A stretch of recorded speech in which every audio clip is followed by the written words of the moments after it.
ಸಿದ್ಧಯೋಗಿ ಪವನಂದ ಅವರಿಗೆ ಆತ್ಮ ನಮಸ್ಕಾರ. ಈಗ ನೀವು ಆತ್ಮ ನಮಸ್ಕಾರ ಅಂತ ಹಿಂಗ್ ನಮಸ್ಕಾರ ಮಾಡಿದ್ರಲ್ಲ, ಅದೇನ್ ತೋರಿಸುತ್ತೆ ಆಕ್ಚುಲಿ? ನಿಮ್ಮ ಒಳಗಡೆ ಒಂದು ಆತ್ಮ ಇದೆ, ಅದಕ್ಕೆ ನಾವು ನಮಸ್ಕಾರ ಮಾಡಿದಾಗ ಆತ್ಮ ಸ್ಥಿತಿಯಲ್ಲಿ ನಾವು ಇರ್ತೀವಿ. ಯಾವಾಗ ನಿಮ್ಮ ಪ್ರಕಾರ ನನ್ನ ಆತ್ಮ ರಿಯಾಕ್ಟ್ ಮಾಡುತ್ತೆ ಅದಕ್ಕೆ? ಹೌದು, ಖಂಡಿತ. ದೇಹಕ್ಕೆ ಲಿಮಿಟೇಷನ್ಸ್ ಇರುತ್ತೆ, ಆದ್ರೆ ಆತ್ಮ ಅನ್ಲಿಮಿಟೆಡ್ ಆಗಿರುತ್ತೆ. ಆತ್ಮ ಯಾವಾಗ ಅತೃಪ್ತಿಯಿಂದ ಇರುತ್ತೋ, ಬೇಡಿಕೆಗಳು ಯಾವಾಗ ತೀರಿಸ್ಕೊಳೋದಿಲ್ವೋ, ಆಗ ಬೇರೆ ಬೇರೆ ದೇಹಗಳನ್ನ ಅದು ಸೆಲೆಕ್ಟ್ ಮಾಡ್ಕೊಂತ ಆ ದೇಹಗಳ ಮುಖಾಂತರ ಅನುಭವವನ್ನ ತೆಗೆದುಕೊಳ್ಳೋದಿಕ್ಕೆ ಆತ್ಮ ಮತ್ತೆ ಮತ್ತೆ ಪುನರಪಿ ಜನನಂ ಪುನರಪಿ ಮರಣಂ. ಆ ಬ್ರಹ್ಮಲೋಕಕ್ಕೆ ಹೋಗೋದು ಎಷ್ಟು ಕಷ್ಟ, ಬ್ರಹ್ಮಲೋಕಕ್ಕೆ ಹೋದ್ರೂ ಕೂಡ ಎಷ್ಟು ಕಷ್ಟ ಬಿದ್ದು ಸಾಧನೆ ಮಾಡಿ ಅಲ್ಲೂ ಕೂಡ ಪುನರಾವೃತ್ತಿ ಇದೆಯಂತೆ. ಮತ್ತೆ ಅವನು ಕರ್ಮ ಕಳಿಯೋರ್ಗು ಅಲ್ಲಿ ಇರ್ತಾನೆ, ಮತ್ತೆ ಅಲ್ಲಿಂದ ವಾಪಸ್ ಬರ್ಬೇಕಾದ್ರೆ ಏನಾಗ್ಬಿಡ್ತಾನೋ ಗ್ಯಾರಂಟಿನೇ ಇಲ್ಲ ಅಂತ ಹೇಳಿದ. ಪವಿತ್ರಾಯಾನ ಸಾಧುನಾಂ ವಿನಾಶಾಯ ದುಷ್ಕೃತಾಂ ಧರ್ಮ ಸಂಸ್ಥಾಪನಾರ್ಥಾಯ ಸಂಭವಾಮಿ ಯುಗೆ ಯುಗೆ. ಏನೋ ಒಂದಷ್ಟು ಸಂಪಾದನೆ ಮಾಡಿದೀಯಾ ನಿನ್ನ ಪ್ರಾರಬ್ಧದಿಂದ, ಅದನ್ನೊಂದಷ್ಟು ಜನಕ್ಕೆ ದಾನ ಧರ್ಮಗಳನ್ನು ಮಾಡೋದು, ಸಹಾಯ ಮಾಡೋದು, ಇದಲ್ಲ ಧರ್ಮ. ಧರ್ಮ ಅಂತಂದ್ರೆ ಸಹಿ ಧರ್ಮ ಸಪರ್ಯಾತು, ಒಳ್ಳೇದು ಕೆಟ್ಟದು ಅನ್ನೋದು ಎಲ್ಲ ಏನು ಇಲ್ಲ. ಅಲ್ಲಿ ಆತ್ಮಧಾರಿಯಾಗಿ ನೀನು ಹುಟ್ಟಿದೀಯಾ, ನೀನು ಪರಮಾತ್ಮನಲ್ಲಿ ಸೇರೋದೇ ನಿಜವಾದ ಧರ್ಮನಯ್ಯ ಅಂತ ಹೇಳ್ತಾರೆ. ಜ್ಞಾನ ಅಂತಂದ್ರೆ ಬ್ರಹ್ಮಜ್ಞಾನ, ಅದೇ ಆತ್ಮಜ್ಞಾನ. ಬ್ರಹ್ಮ ಜ್ಞಾನವನ್ನ ಪಡೆಯೋದು ಬ್ರಹ್ಮ ವಿದ್ಯೆ. ಪ್ರಾಣಿಗಳು, ಪಕ್ಷಿಗಳು, ನಮಗೂ ಅವಕ್ಕೂ ಏನ್ ವ್ಯತ್ಯಾಸ ಆಗಿದೆ? ಜ್ಞಾನ ನರನಾಂ ಮೇದಿಗೋ ವಿಶೇಷ. ಜ್ಞಾನ ಅನ್ನೋದು ಮನುಷ್ಯನಿಗೆ ಮಾತ್ರನೇ ವಿಶೇಷವಾಗಿ ಕೊಟ್ಟಿರುವಂತದ್ದು ಭಗವಂತ. ಜ್ಞಾನನ ತಿಳ್ಕೊಂಡಿಲ್ಲ ಅಂತಂದ್ರೆ ನೀನು ಮತ್ತೆ ಪಶು ಎರಡು ಒಂದೇ, ಪ್ರಾಣಿಗಳ ಸಮಾನ ನೀನು. ಜ್ಞಾನದಿಂದ ಸುಟ್ಟಿರುವಂತಹ ವ್ಯಕ್ತಿಗೆ ಮತ್ತೆ ಅವನಿಗೆ ಪುನರ್ಜನ್ಮ ಅನ್ನೋದು ಇರೋದಿಲ್ಲ, ಯಾಕಂದ್ರೆ ಅವನ ಸಂಕಲ್ಪ ವಿಕಲ್ಪಗಳೇ ಇರೋದಿಲ್ವಲ್ಲ. ಈ ಬ್ರಹ್ಮವಿದ್ಯೆ ಸಾಧನೆ ಅವ್ರಿಗೆ ಯಾವುದೇ ತರದ ಕರ್ಮಗಳಂಟಲ್ಲ. ಯೋಗ ಸಾಧನೆಯಿಂದ ಬಂದಿರುವಂತಹ ಯೋಗ ಶಕ್ತಿ ಕರ್ಮಗಳನ್ನೆಲ್ಲ ಸುಟ್ಟಿ ಭಸ್ಮ ಮಾಡುತ್ತೆ. ಆಕ್ಚುಲಿ ಕರ್ಮ ಹೆಂಗ್ ಕಳಿಯುತ್ತೆ? ನಾ ತೀರ್ತೆ ದಾನೆ ಜಪೆ ಕಾಷ್ಟೆ ಪಾಷಾಣಿಕೆ ಸದಾಶಿವಂ ಪಶ್ಯತಿ ಮೂಢಾತ್ಮ ಅಂತ ಹೇಳ್ತಾರೆ. ಈಗ ಪ್ರವೃತ್ತಿ ಮಾರ್ಗ, ನಿವೃತ್ತಿ ಮಾರ್ಗ ಅಂತ ಏನ್ ಮಾತಾಡ್ತೀವಲ್ಲ, ಇದೇನ್ ಆಕ್ಚುಲಿ? ಇದಕ್ಕೂ ಅದಕ್ಕೂ ಏನ್ ವ್ಯತ್ಯಾಸ? ಪ್ರವೃತ್ತಿ ಕರ್ಮಿ ಲಕ್ಷಣಂ, ನಿವೃತ್ತಿ ಜ್ಞಾನಿ ಲಕ್ಷಣಂ. ಎಷ್ಟೇ ಹುಡುಕಿದ್ರು ಈ ಭೌತಿಕ ಜಗತ್ತಲ್ಲಿ ಭಗವಂತ ಅನ್ನೋನು ಸಿಗೋದಿಲ್ಲ. ಮೋಕ್ಷ ಬೇಕು ಅಂದ್ರೆ ನಾವು ಹೇಗ್ ಪಡಿಬೇಕು? ಯೋಗ ಸಾಧನೆ ಯಾರು ಮಾಡಿ ಯೋಗ ಸಾಧನೆಯ ಮುಖಾಂತರ ಸುಷುಮ್ನ ನಾಡಿಯನ್ನ, ಅಂದ್ರೆ ಡೌನ್ವರ್ಡ್ಸ್ ಬಂದಿರುವಂತ ಪ್ರಾಣ ಶಕ್ತಿಯನ್ನ ತೆಗೆದುಕೊಂಡು ಹೋಗಿ ಸುಷುಮ್ನ ನಾಡಿಯಲ್ಲಿ ಸೇರಿಸ್ತಾರೋ ಅವ್ರಿಗೆ ಮುಕ್ತಿ ಅನ್ನೋದು ಪ್ರಾಪ್ತಿಯಾಗುತ್ತೆ ಅಂತ. ಅವ್ರಿಗೆ ಸಂಕಲ್ಪ ವಿಕಲ್ಪಗಳು ಇರೋದಿಲ್ಲ. ಪ್ರಾಣ ಅಂದ್ರೆ ಏನು? ಈ ಮಾನವ ಲೋಕದಲ್ಲಿ ನಮ್ಮ ಸಾಧನೆ ಇರುವುದು ತುರಿಯವರೆಗೂ ಅಷ್ಟೇ ಸಾಧನೆ. ಇಲ್ಲಿಂದ ತುರಿಯ ತೀರ್ಥಕ್ಕೆ ಆ ಈಶ್ವರನ ಒಂದು ಅನುಗ್ರಹ. ನನಗೀಗ ಪರಮಾತ್ಮನ ದರ್ಶನ ಆಗ್ಬೇಕು ಅಂದ್ರೆ ನಾನೇನ್ ಮಾಡ್ಬೇಕು? ಪರಮಾತ್ಮನ ದರ್ಶನ ನಾವು ಪಡಿಬೇಕು ಅಂತಂದ್ರೆ ನಾವು ಆತ್ಮಜ್ಞಾನವನ್ನ ತಿಳಿದುಕೊಂಡು ಆತ್ಮ ದರ್ಶನವನ್ನ ಮಾಡಬೇಕು. ಕರ್ಮ ಮಾರ್ಗದಲ್ಲಿ ಇರೋರು ಜ್ಞಾನ ಮಾರ್ಗಕ್ಕೆ ಶಿಫ್ಟ್ ಆಗ್ಬೇಕು ಅಂದ್ರೆ ಏನ್ ಮಾಡ್ಬೇಕು? ಈಗ ಈ ಪ್ರಪಂಚದಲ್ಲಿ ಎಷ್ಟೋ ಕೋಟಿ ಮಂತ್ರಗಳಿದೆ, ಯಾವ್ದಾದ್ರು ಒಂದು ಮಂತ್ರ ಫುಲ್ ಪವರ್ಫುಲ್ ಅಂತ ಅನ್ನೋದಾದ್ರೆ ನಾವು ಎಲ್ಲ ಮಂತ್ರಗಳಿಗಿನ ಮೂಲ ಮಂತ್ರ ಒಂದಿದೆ. ಆ ಮೂಲ ಮಂತ್ರನೇ ಶಿವಜೀವೈಕ್ಯಕ್ಕೆ ಮಾರ್ಗವಾಗಿರುವಂತದ್ದು.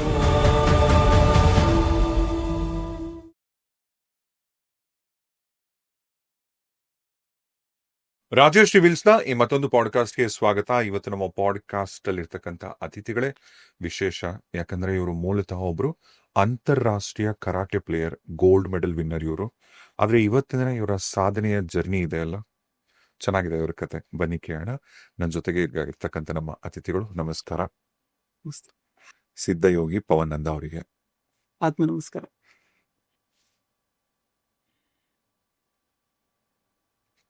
ಈಗ ನೀವು ಆತ್ಮ ನಮಸ್ಕಾರ ಅಂತ ಹಿಂಗ್ ನಮಸ್ಕಾರ ಮಾಡಿದ್ರಲ್ಲ, ಅದೇನ್ ತೋರಿಸುತ್ತೆ ಆಕ್ಚುಲಿ? ಆತ್ಮ ನಮಸ್ಕಾರ ಅಂದ್ರೆ ನಾವು ಈ ದೇಹ ದೃಷ್ಟಿಯಲ್ಲಿ ನಾವು ನೋಡಲ್ಲ. ಈ ದೇಹ ಇವತ್ತಿರತ್ತೆ, ನಾಳೆ ಹೋಗುತ್ತೆ.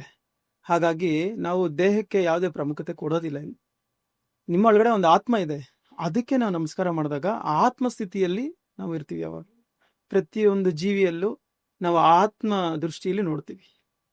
ಈಗ ನಾವದು ಎಲ್ಲರಲ್ಲೂ ನೋಡಕ್ಕಾಗತ್ತಾ? ಎಲ್ಲ ಪ್ರಾಣಿಗಳು, ಚರಾಚರ ಜೀವರಾಶಿಗಳಲ್ಲೂ ಕೂಡ ನಾವು ಯಾವಾಗ ಆ ದೃಷ್ಟಿಯಲ್ಲಿ ನೋಡ್ತೀವೋ ಆಗ ನಮ್ಗೆ ಆ ಪರಮಾತ್ಮನ ಅನುಭವ ಆಗೋದಕ್ಕೆ ಶುರು ಆಗುತ್ತೆ. ಈಗ ನೀವು ನನಗೆ ಆತ್ಮ ನಮಸ್ಕಾರ ಅಂತ ನಮಸ್ಕಾರ ಮಾಡಿದ್ರಲ್ಲ, ನಿಮ್ಮ ಪ್ರಕಾರ ನನ್ನ ಆತ್ಮ ರಿಯಾಕ್ಟ್ ಮಾಡುತ್ತಾ ಅದಕ್ಕೆ? ಹೌದು, ಖಂಡಿತ. ಯಾಕಂದ್ರೆ ದೇಹಕ್ಕೆ ಲಿಮಿಟೇಷನ್ಸ್ ಇರುತ್ತೆ, ಅದರದೇ ಆಗಿರುವಂಥ ಪ್ಯಾರಾಮೀಟರ್ಸ್ ಇರುತ್ತೆ. ಆದರೆ ಆತ್ಮ ಅನ್ಲಿಮಿಟೆಡ್ ಆಗಿರುವಂಥದ್ದು. ಹಾಗಾಗಿ ಅದರ ಒಂದು ನಾವು ಅದರ ಒಂದು ಏನು ಮೈಂಡ್ ಸೆಟ್ ಇಟ್ಕೊಂಡು ಮಾತಾಡಿದಾಗ ಅದು ನಮಗೆ ರಿಯಾಕ್ಟ್ ಮಾಡುತ್ತೆ. ಆತ್ಮದೃಷ್ಟಿಯಲ್ಲಿ ಮಾಡಬೇಕು, ಏನೇ ಮಾಡಬೇಕು ಅಂತ ನಮ್ಮ ವೇದಗಳಲ್ಲಿ ಉಪನಿಷತ್ತಲ್ಲಿ ಕೂಡ ಆತ್ಮದೃಷ್ಟಿಯಿಂದ ಮಾಡಬೇಕು ಅಂತಾನೆ ಅಷ್ಟೊಂದು ಶ್ಲೋಕಗಳು, ಮಂತ್ರಗಳು, ಇಷ್ಟೊಂದು ನಮ್ಮ ಒಂದು ಗ್ರಂಥಗಳನ್ನ ನಿರ್ಮಿಸಿರುವಂಥದ್ದು ಉದ್ದೇಶ, ಮೂಲ ಉದ್ದೇಶ ಅದೇ. ಹಾಗಾಗಿ ನಾವೇನೇ ಮಾಡ್ಬೇಕಂದ್ರೂ ಆತ್ಮದೃಷ್ಟಿಯಲ್ಲಿ ಮಾಡೋದ್ರಿಂದ ನಮ್ಗೆ ಪೂರ್ತಿಯಾಗಿರುವಂತಹ ಫಲಾನುಫಲಗಳು ಸಿಗುತ್ತೆ. ಈಗ ಆತ್ಮದೃಷ್ಟಿಯಿಂದ ಮಾಡೋದು ಅಂದ್ರಲ್ಲ, ಏನದು ಆತ್ಮದೃಷ್ಟಿಯಿಂದ ಮಾಡೋದು ಅಂದ್ರೆ? ಆತ್ಮದೃಷ್ಟಿ ಅಂತಂದ್ರೆ ದೇಹೋ ದೇವಾಲಯ, ಜೀವೋ ಸನಾತನಃ. ದೇಹ ಅದು ಒಂದು ದೇವಾಲಯ, ಒಂದು ಮೆಟೀರಿಯಲಿಸ್ಟಿಕ್ ಅಷ್ಟೇ, ಅದು ಭೌತಿಕವಾಗಿರುವಂತ ಒಂದು ವಸ್ತು, ಅದು ದೇಹ. ಆದ್ರೆ ಆತ್ಮ ಆತರ ಅಲ್ಲ. ಜೀವೋ ಸನಾತನಃ, ಅವನು ಈ ಸೃಷ್ಟಿಗೆ ಮುಂಚೆಯಿಂದನೂ ಇದ್ದ, ಇವಾಗ್ಲೂ ಇದ್ದಾನೆ, ಮುಂದಕ್ಕೂ ಇರ್ತಾನೆ. ಹಾಗಾಗಿ ಅವನಿಗೆ ಪ್ರಾಮುಖ್ಯತೆ ಕೊಡ್ಬೇಕಾಗುತ್ತೆ, ನಮಗೆ ಆತ್ಮಕ್ಕೆ ಪ್ರಾಮುಖ್ಯತೆ ಕೊಡ್ಬೇಕಾಗುತ್ತೆ ಅಲ್ಲಿ. ಓಕೆ, ಹಾಗಿದ್ರೆ ಈಗ ನಾವು ಈ ದೇಹದಲ್ಲಿ ಇರ್ತಕ್ಕಂಥ ಆತ್ಮ ಅದಕ್ಕೆ ಏನ್ ಬೇಕು ಅದ್ರ ಪ್ರಕಾರ ಅದೇ ಮಾಡ್ಕೊಂಡು ಹೋಗತ್ತಾ, ಅಥವಾ ಈ ದೇಹದ ಬೈಕೆ ದೇಹ ತೀರಿಸ್ಕೊಳುತ್ತಾ? ದೇಹಕ್ಕೂ ಆತ್ಮಕ್ಕೂ ಒಂದು ಅವಿನಾಭಾವ ಸಂಬಂಧ ಇದೆ.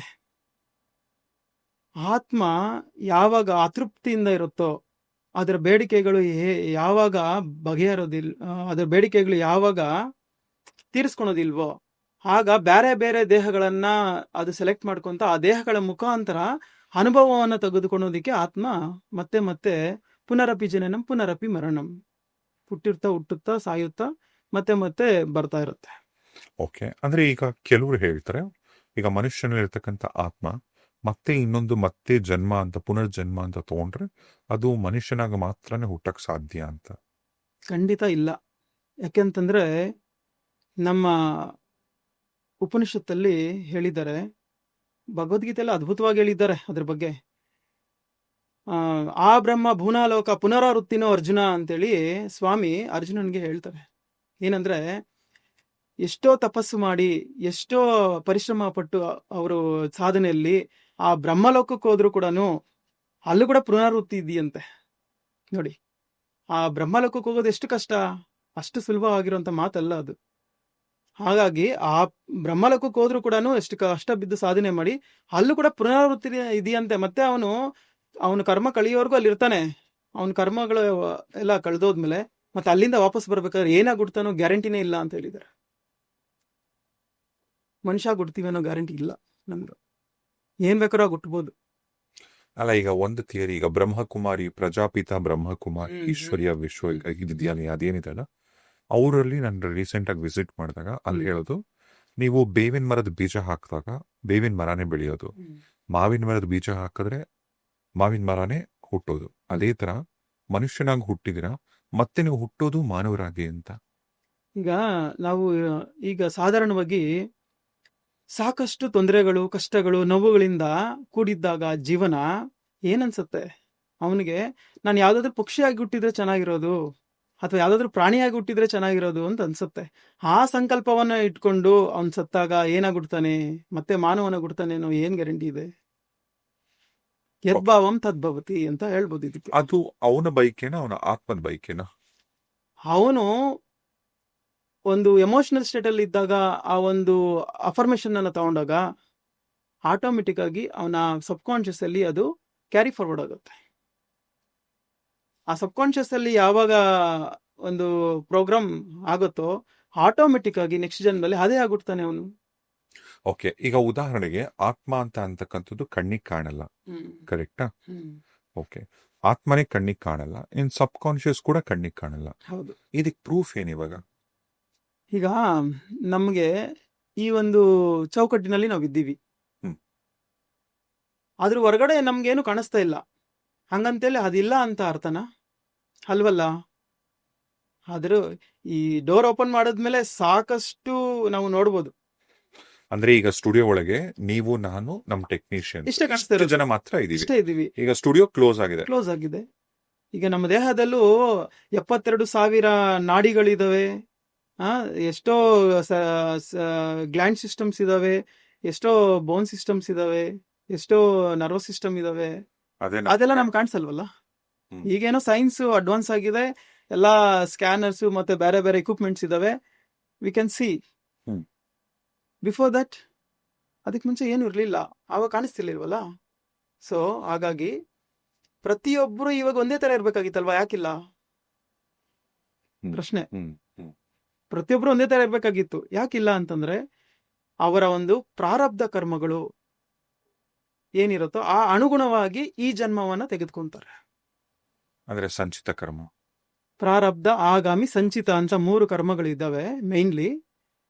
ಈ ಕಾಂಬಿನೇಷನ್ಸ್ ಮೇಲೆ ನಮ್ಮ ಆಯಾ ಪ್ಲೇಸಸ್, ಆಯಾ ಪರ್ಸನ್ಸ್ ಮತ್ತೆ ಆಯಾ ಸಂಬಂಧಪಟ್ಟಿರುವಂತಹ ಸಿಚುವೇಶನ್ಸ್ ನ ನಾವೇ ಸೃಷ್ಟಿ ಮಾಡ್ಕೊಂತ ಮತ್ತೆ ಮತ್ತೆ ಹುಟ್ಟುತ್ತಾ ಸಾಯುತ್ತಾ ಅನುಭವಗಳನ್ನ ಪಡಿತಾ ಇರ್ತೀವಿ. ಓಕೆ, ಹಾಗಿದ್ರೆ ಈಗ ಆತ್ಮ ಇದೆ, ಪುನರ್ಜನ್ಮ ಇದೆ, ಸಬ್ ಕಾನ್ಶಿಯಸ್ ಆಗಲಿ, ಸಬ್ ಕಾನ್ಶಿಯಸ್ ಕೂಡ ಸೈನ್ಸ್ ನಂಬತ್ತೆ, ಇಲ್ಲ ಅಂತಲ್ಲ. ಹೌದು. ಆದ್ರೆ ಈ ಆತ್ಮಗಳ ವಿಚಾರವಾಗಿ ಇನ್ನೂ ಅಷ್ಟೇ ಕೆಲವರು, ಈಗ ನಾವು ಆತ್ಮಗಳ ಬಗ್ಗೆ ಮಾತಾಡಿದ್ರು, ಕೆಲವ್ರು ಯಾರೋ ನಂಬಕ್ಕೆ ರೆಡಿ ಇರಲ್ಲ, ಹ್ಮ್ ಅಥವಾ ಇದೆಲ್ಲ ಸುಳ್ಳು ಅಂತ ಅಂತಾರೆ, ಹ್ಮ್ ಇದೇನೋ ಬೂಟಾಟಿಕೆ ಅಂತಾರೆ, ಮೂಢನಂಬಿಕೆ ಅಂತೆಲ್ಲ ಅಂತಾರೆ. ಇಂಥವ್ರು ಯಾರಾದ್ರೂ ನಿಮ್ ಮುಂದೆ ಎದುರಾದಾಗ ನೀವು ಅವ್ರನ್ನ ನಂಬಿಸೋ ಪ್ರಯತ್ನ ಮಾಡ್ತೀರಾ? ನಾನು ನಂಬಿಸೋ ಪ್ರಯತ್ನ ಮಾಡೋದೇನು ಇಲ್ಲ. ಯಾಕೆಂತಂದ್ರೆ ಆಲ್ರೆಡಿ ಸ್ವಾಮಿ ಭಗವದ್ಗೀತೆಯಲ್ಲಿ ಇದ್ರ ಬಗ್ಗೆ ಸಾಕಷ್ಟು ಹೇಳಿದ್ದಾರೆ, ಪುನರ್ಜನ್ಮದ ಬಗ್ಗೆ ಮತ್ತೆ ಆತ್ಮ ಪರಮಾತ್ಮನ ಬಗ್ಗೆ ಪುನರ್ಜನ್ಮದ ಬಗ್ಗೆ ಭಗವದ್ಗೀತೆಯಲ್ಲಿ ಏನು ಶ್ರೀಕೃಷ್ಣ ಪರಮಾತ್ಮ ಹೇಳಿರೋದು? ಹೇಳಿದ್ದಾರೆ. ಏನಂದ್ರೆ, ಅರ್ಜುನ, ನಾನು ಇದಕ್ಕೆ ಮುನ್ನ ಎಷ್ಟೋ ಜನ್ಮಗಳಲ್ಲಿ ನಾನು ಹುಟ್ಟಿದ್ದೇನೆ, ಈ ಜನ್ಮವನ್ನು ತೆಗೆದುಕೊಂಡಿದ್ದೇನೆ, ಮುಂದಕ್ಕೆ ಎಷ್ಟೋ ಜನ್ಮಗಳಲ್ಲಿ ಕೂಡ ನಾನು ಹುಡ್ತೀನಯ್ಯ ಅಂತೇಳಿ ಹೇಳಿದ್ದಾರೆ. ಹೇಗಂದ್ರೆ, ಪವಿತ್ರಾಯಾನ ಸಾಧುನಾಂ ವಿನಾಶಾಯ ದುಷ್ಕೃತಾಂ ಧರ್ಮ ಸಂಸ್ಥಾಪನಾರ್ಥಾಯ ಸಂಭವಾಮಿ ಯುಗೆ ಯುಗೆ. ನಾನೇನ್ ಮಾಡ್ತೀನಿ, ಆ ಧರ್ಮವನ್ನ ಕಾಪಾಡೋದಕ್ಕೋಸ್ಕರ ಮತ್ತೆ ನಾನು ಮತ್ತೆ ಮತ್ತೆ ಹುಟ್ಟುತ್ತಾ ಇರ್ತೀನಿ, ಯುಗ ಯುಗಗಳಿಗೂ ನಾನು ಹುಡ್ತೀನಿ ಅಂತ ಸ್ವಾಮಿ ಹೇಳಿದಾರಲ್ವಾ. ನಾವು ಅದನ್ನೇನ್ ಪ್ರೂವ್ ಮಾಡೋ ಅವಶ್ಯಕತೆ ಇಲ್ಲ.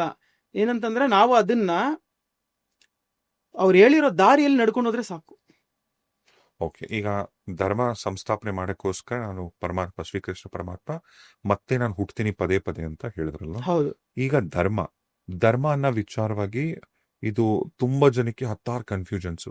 ಕೆಲವರು ಧರ್ಮ ಅಂದ್ರೆ ನ್ಯಾಯಬದ್ಧವಾಗಿ ನಡ್ಕೊಳ್ಳೋದು ಅಂತ, ಕೆಲವರು ಅದೇನೋ ಒಂದು ಪಂಗಡ ಅಂತಾನೆ ಯೋಚನೆ ಮಾಡ್ತಾರೆ, ಇನ್ ಕೆಲವರು ಎಲ್ಲ ದೇವಸ್ಥಾನಗಳು ಕಟ್ಸೋದು, ಇನ್ ಕೆಲವರು ಅವ್ರ ಹತ್ರ ಇರೋ ಆಸ್ತಿನೆಲ್ಲ ದಾನ ಮಾಡೋದು, ಇನ್ ಕೆಲವರು ಕೆಟ್ಟದೇ ಬಯಸ್ತಿರೋದು, ಅಥವಾ ಇನ್ ಕೆಲವರು ಆಧ್ಯಾತ್ಮಕ್ಕೆ ಹೊಟ್ಟೋಗೋದು. ಈ ಧರ್ಮ ಅನ್ನೋ ಪದಕ್ಕೆ ನಿಜವಾದಂತ ಅರ್ಥ ಏನು? ಇದು ಮಹಾಭಾರತದಲ್ಲಿ ಭೀಷ್ಮ ಪರ್ವದಲ್ಲಿ ತುಂಬಾ ಅದ್ಭುತವಾಗಿ ಹೇಳಿದ್ದಾರೆ ಇದ್ರ ಬಗ್ಗೆ. ಸ್ವಾಮಿ ಏನ್ ಹೇಳ್ತಾರೆ ಅಂತಂದ್ರೆ, ಶ್ರೀಕೃಷ್ಣ ಪರಮಾತ್ಮರು, ಧರ್ಮರಾಯ, ನಿಮ್ಮ ತಾತನವರ ಹತ್ರ ಹೋಗಿ ನೀನು ಧರ್ಮದ ಬಗ್ಗೆ ಇನ್ನೊಂದು ಬಾರಿ ಸರಿಯಾಗಿ ತಿಳ್ಕೊಂಡ್ ಬಾ ಅಂತ ಹೇಳ್ತಾರೆ. ಆಗ ಕೊನೆಗಾಲದಲ್ಲಿ ಇರ್ತಾರೆ ಯಾರು? ಭೀಷ್ಮಾಚಾರ್ಯರು ಕೊನೆಗಾಲದಲ್ಲಿ ಇರ್ತಾರೆ. ಬಾಣಗಳ ಮೇಲೆ ಮಲಗಿರ್ತಾರೆ, ಶೈನ್ಯದ ಮೇಲೆ ಮಲಗಿರ್ತಾರೆ. ಆವಾಗ ಇವರು ಪಂಚಪಾಂಡವರು ಪ್ಲಸ್ ದ್ರೌಪದಿ ದೇವಿ ಸಮೇತ ಹೋಗಿ 6 ಜನನು ಹೋಗ್ತಾರೆ. ಹೋದಾಗ ಹೇಳು ಪುತ್ರ ಅಂತ ಅವ್ರು ಕೇಳ್ತಾರೆ. ಕೇಳಿದಾಗ ಇವರು ಧರ್ಮರಾಯ ಹೇಳ್ತಾನೆ, ಪಿತಾಮಹ, ನನ್ಗೆ ಧರ್ಮದ ಬಗ್ಗೆ ಸರಿಯಾಗಿ ತಿಳಿಸಿ, ಏನಾದ್ರೂ ಒಂದು ಅದ್ರ ಬಗ್ಗೆ ನನಗೆ ಇನ್ನ ತಿಳ್ಕೊಳೋದಿದೆ, ಅದ್ರ ಬಗ್ಗೆ ಏನಾದ್ರೂ ಒಂದು ತಿಳಿಸಿ ಅಂತ ಹೇಳ್ತಾರೆ. ಆವಾಗ ಭೀಷ್ಮಾಚಾರ್ಯರು ಹೇಳ್ತಾರೆ ಅದ್ಭುತವಾಗಿ, ಸಹಿಧರ್ಮ ಸಪರ್ಯಾತ್ ಬ್ರಹ್ಮಪದ ಒಂದೇ ವೇದನಂ ನೈವ ಧರ್ಮಿ ನಚ ಧರ್ಮಿ ನಚ ಶುಭಾಶುಭಿ ಅಂತ ಹೇಳ್ತಾರೆ. ಅಂದ್ರೆ, ಓ ಧರ್ಮರಾಯ, ನಿನ್ಗೇನೋ ಒಂದಷ್ಟು ಸಂಪಾದನೆ ಮಾಡಿದೀಯಾ ನಿನ್ನ ಪ್ರಾರಬ್ಧದಿಂದ, ಅದನ್ನೊಂದಷ್ಟು ಜನಕ್ಕೆ ದಾನ ಧರ್ಮಗಳನ್ನು ಮಾಡೋದು, ಸಹಾಯ ಮಾಡೋದು, ಮತ್ತೆ ಏನೋ ಇಲ್ದೇ ಇರೋರಿಗೆ ಕೊಡುವಂಥದ್ದು, ಇದಲ್ಲ ಧರ್ಮ. ಧರ್ಮ ಅಂತಂದ್ರೆ ಸಹಿಧರ್ಮ ಸಪರ್ಯಾತು, ಧರ್ಮಪದ ಒಂದೇ ವೇದನಂ ನೈವ ಧರ್ಮಿ ನಚ ಧರ್ಮಿ ನಚ ಶುಭಾಶುಭಿ. ಅಂದ್ರೆ ಅಲ್ಲಿ ಒಳ್ಳೇದು ಕೆಟ್ಟದು ಅನ್ನೋದು ಎಲ್ಲ ಏನು ಇಲ್ಲ. ಅಲ್ಲಿ ನಿನ್ನ ಧರ್ಮ ಏನು ಅಂತಂದ್ರೆ ಸರಿಯಾದ ಧರ್ಮ, ನೀನು ಈ ಒಂದು ಆತ್ಮಧಾರಿಯಾಗಿ ನೀನು ಹುಟ್ಟಿದೀಯಾ, ನೀನು ಪರಮಾತ್ಮನಲ್ಲಿ ಸೇರೋದೇ ನಿಜವಾದ ಧರ್ಮನಯ್ಯ ಅಂತ ಹೇಳ್ತಾರೆ. ಅಂದ್ರೆ ನಿನ್ನ ಒಂದು ಆತ್ಮದ ಜರ್ನಿ, ಆತ್ಮದ ಪ್ರಯಾಣ ಪರಮಾತ್ಮನ ಕಡೆಗೆ. ಅಂದ್ರೆ ನಮ್ಗೇನ್ ಅರ್ಥ ಆಗತ್ತೆ ಅಂದ್ರೆ, ಜ್ಞಾನವನ್ನ ಪಡಿಬೇಕು, ಅದು ಸರಿ ನಿಜವಾದ ಧರ್ಮ. ಓಕೆ, ಆತ್ಮ ಜ್ಞಾನವನ್ನು ಪಡೆಯೋದೇ ನಿಜವಾದ ಧರ್ಮ. ಪೂರ್ತಿ ಅದಕ್ಕೋಸ್ಕರನೇ ಧರ್ಮ ಅನ್ನೋ ಒಂದು ಶಬ್ದಕ್ಕೆ ಅರ್ಥ ಇರುವಂತದ್ದು. ಆತ್ಮಜ್ಞಾನ ಪಡೆಯುವುದೇ ನಿಜವಾದ ಧರ್ಮ. ಧರ್ಮ. ಓಕೆ, ಹಾಗಿದ್ರೆ ಈ ಆತ್ಮಜ್ಞಾನ ಅಂದ್ರೆ ಏನು? ಅನ್ಯ ವಿದ್ಯಾ ಪರಿಜ್ಞಾನಂ ನ ಅವಶ್ಯಂ ಸರ್ವಂ ಭವೇತ್ ಬ್ರಹ್ಮ ವಿದ್ಯಾ ಪರಿಜ್ಞಾನಂ ಬ್ರಹ್ಮ ಪ್ರಾಪ್ತಿ ಕರಂ ಸ್ಥಿರಂ ಅಂತ ಹೇಳಿದ್ದಾರೆ. ಅಂದ್ರೆ ಅನ್ಯ ವಿದ್ಯೆಗಳು ಚತುಷ್ಷಷ್ಟಿ ಕಲೆಗಳು ಇದೆಯಂತೆ ಇಲ್ಲಿ. ಅಂದ್ರೆ 64 ಅಂತ ಚತುಷ್ಷಷ್ಟಿ ಅಂತಂದ್ರೆ ನಮ್ಮ ಸಾಂಸ್ಕ್ರಿಟ್ ಅಲ್ಲಿ. ನಾರದ ಮಹರ್ಷಿರು, ವ್ಯಾಸ ಮಹರ್ಷಿರು ಮುಂತಾದವರೆಲ್ಲ ಈ ಚತುಷ್ಷಷ್ಟಿಗಳನ್ನ ಕಲ್ತು ಮನುಷ್ಯಾಂತಿನ ಹಾಳು ಮಾಡ್ಕೊಂಡ್ಬಿಟ್ರಂತೆ. ಕಟ್ಟು ಕಡೆದಾಗಿ ಬ್ರಹ್ಮ ವಿದ್ಯೆಗೆ ಸಂಬಂಧಪಟ್ಟಿರುವಂತ ಜ್ಞಾನವನ್ನ ಪಡೆದು ಆ ಬ್ರಹ್ಮ ವಿದ್ಯೆ ಸಾಧನೆಯನ್ನ ಮಾಡಿದಾಗ ಅವರು ಸುಖ ಸಂತೋಷ ನೆಮ್ಮದಿಯನ್ನ ಪಡೆದ್ರಂತೆ. ಜ್ಞಾನ ಅಂತಂದ್ರೆ ಬ್ರಹ್ಮಜ್ಞಾನ, ಅದೇ ಆತ್ಮಜ್ಞಾನ. ಓಕೆ, ಆತ್ಮಜ್ಞಾನನೇ ಬ್ರಹ್ಮಜ್ಞಾನ. ಹೌದು, ಓಕೆ, ಹಾಗಾದ್ರೆ ಬ್ರಹ್ಮಜ್ಞಾನ ಅಥವಾ ಬ್ರಹ್ಮವಿದ್ಯೆ? ಬ್ರಹ್ಮಜ್ಞಾನ. ಬ್ರಹ್ಮ ಬ್ರಹ್ಮಜ್ಞಾನವನ್ನ ಪಡೆಯೋದು ಬ್ರಹ್ಮ ವಿದ್ಯೆ. ವಿದ್ಯೆಯ ಮುಖಾಂತರ ನಾವು ಬ್ರಹ್ಮಜ್ಞಾನವನ್ನ ಪಡೆಯೋದು. ಓಕೆ, ಬ್ರಹ್ಮಜ್ಞಾನ ಅಂದ್ರೆ ಏನು? ಬ್ರಹ್ಮಜ್ಞಾನ ಅಂತಂದ್ರೆ ನಮ್ಮ ವಾಸ್ತವ, ಪ್ರೆಸೆಂಟ್. ಅಂದ್ರೆ ನಾವೀಗ ಈ ಭೌತಿಕ ಜಗತ್ತಲ್ಲಿ ಇದ್ದೀವಿ, ಇದು ಭ್ರಾಂತಿಮಯವಾಗಿರುವಂಥದ್ದು. ಇಲ್ಲಿ 84 ಲಕ್ಷ ಯೋನಿಗಳಲ್ಲೂ ಜೀವಜಾಲ ಸಂಚರಿಸ್ತಾ ಇದೆ. ಇಲ್ಲಿ 84 ಲಕ್ಷ ಜೀವರಾಶಿಗಳಿಗೂ ಆ ಜ್ಞಾನ ಇಲ್ಲ. ಯಾವುದು?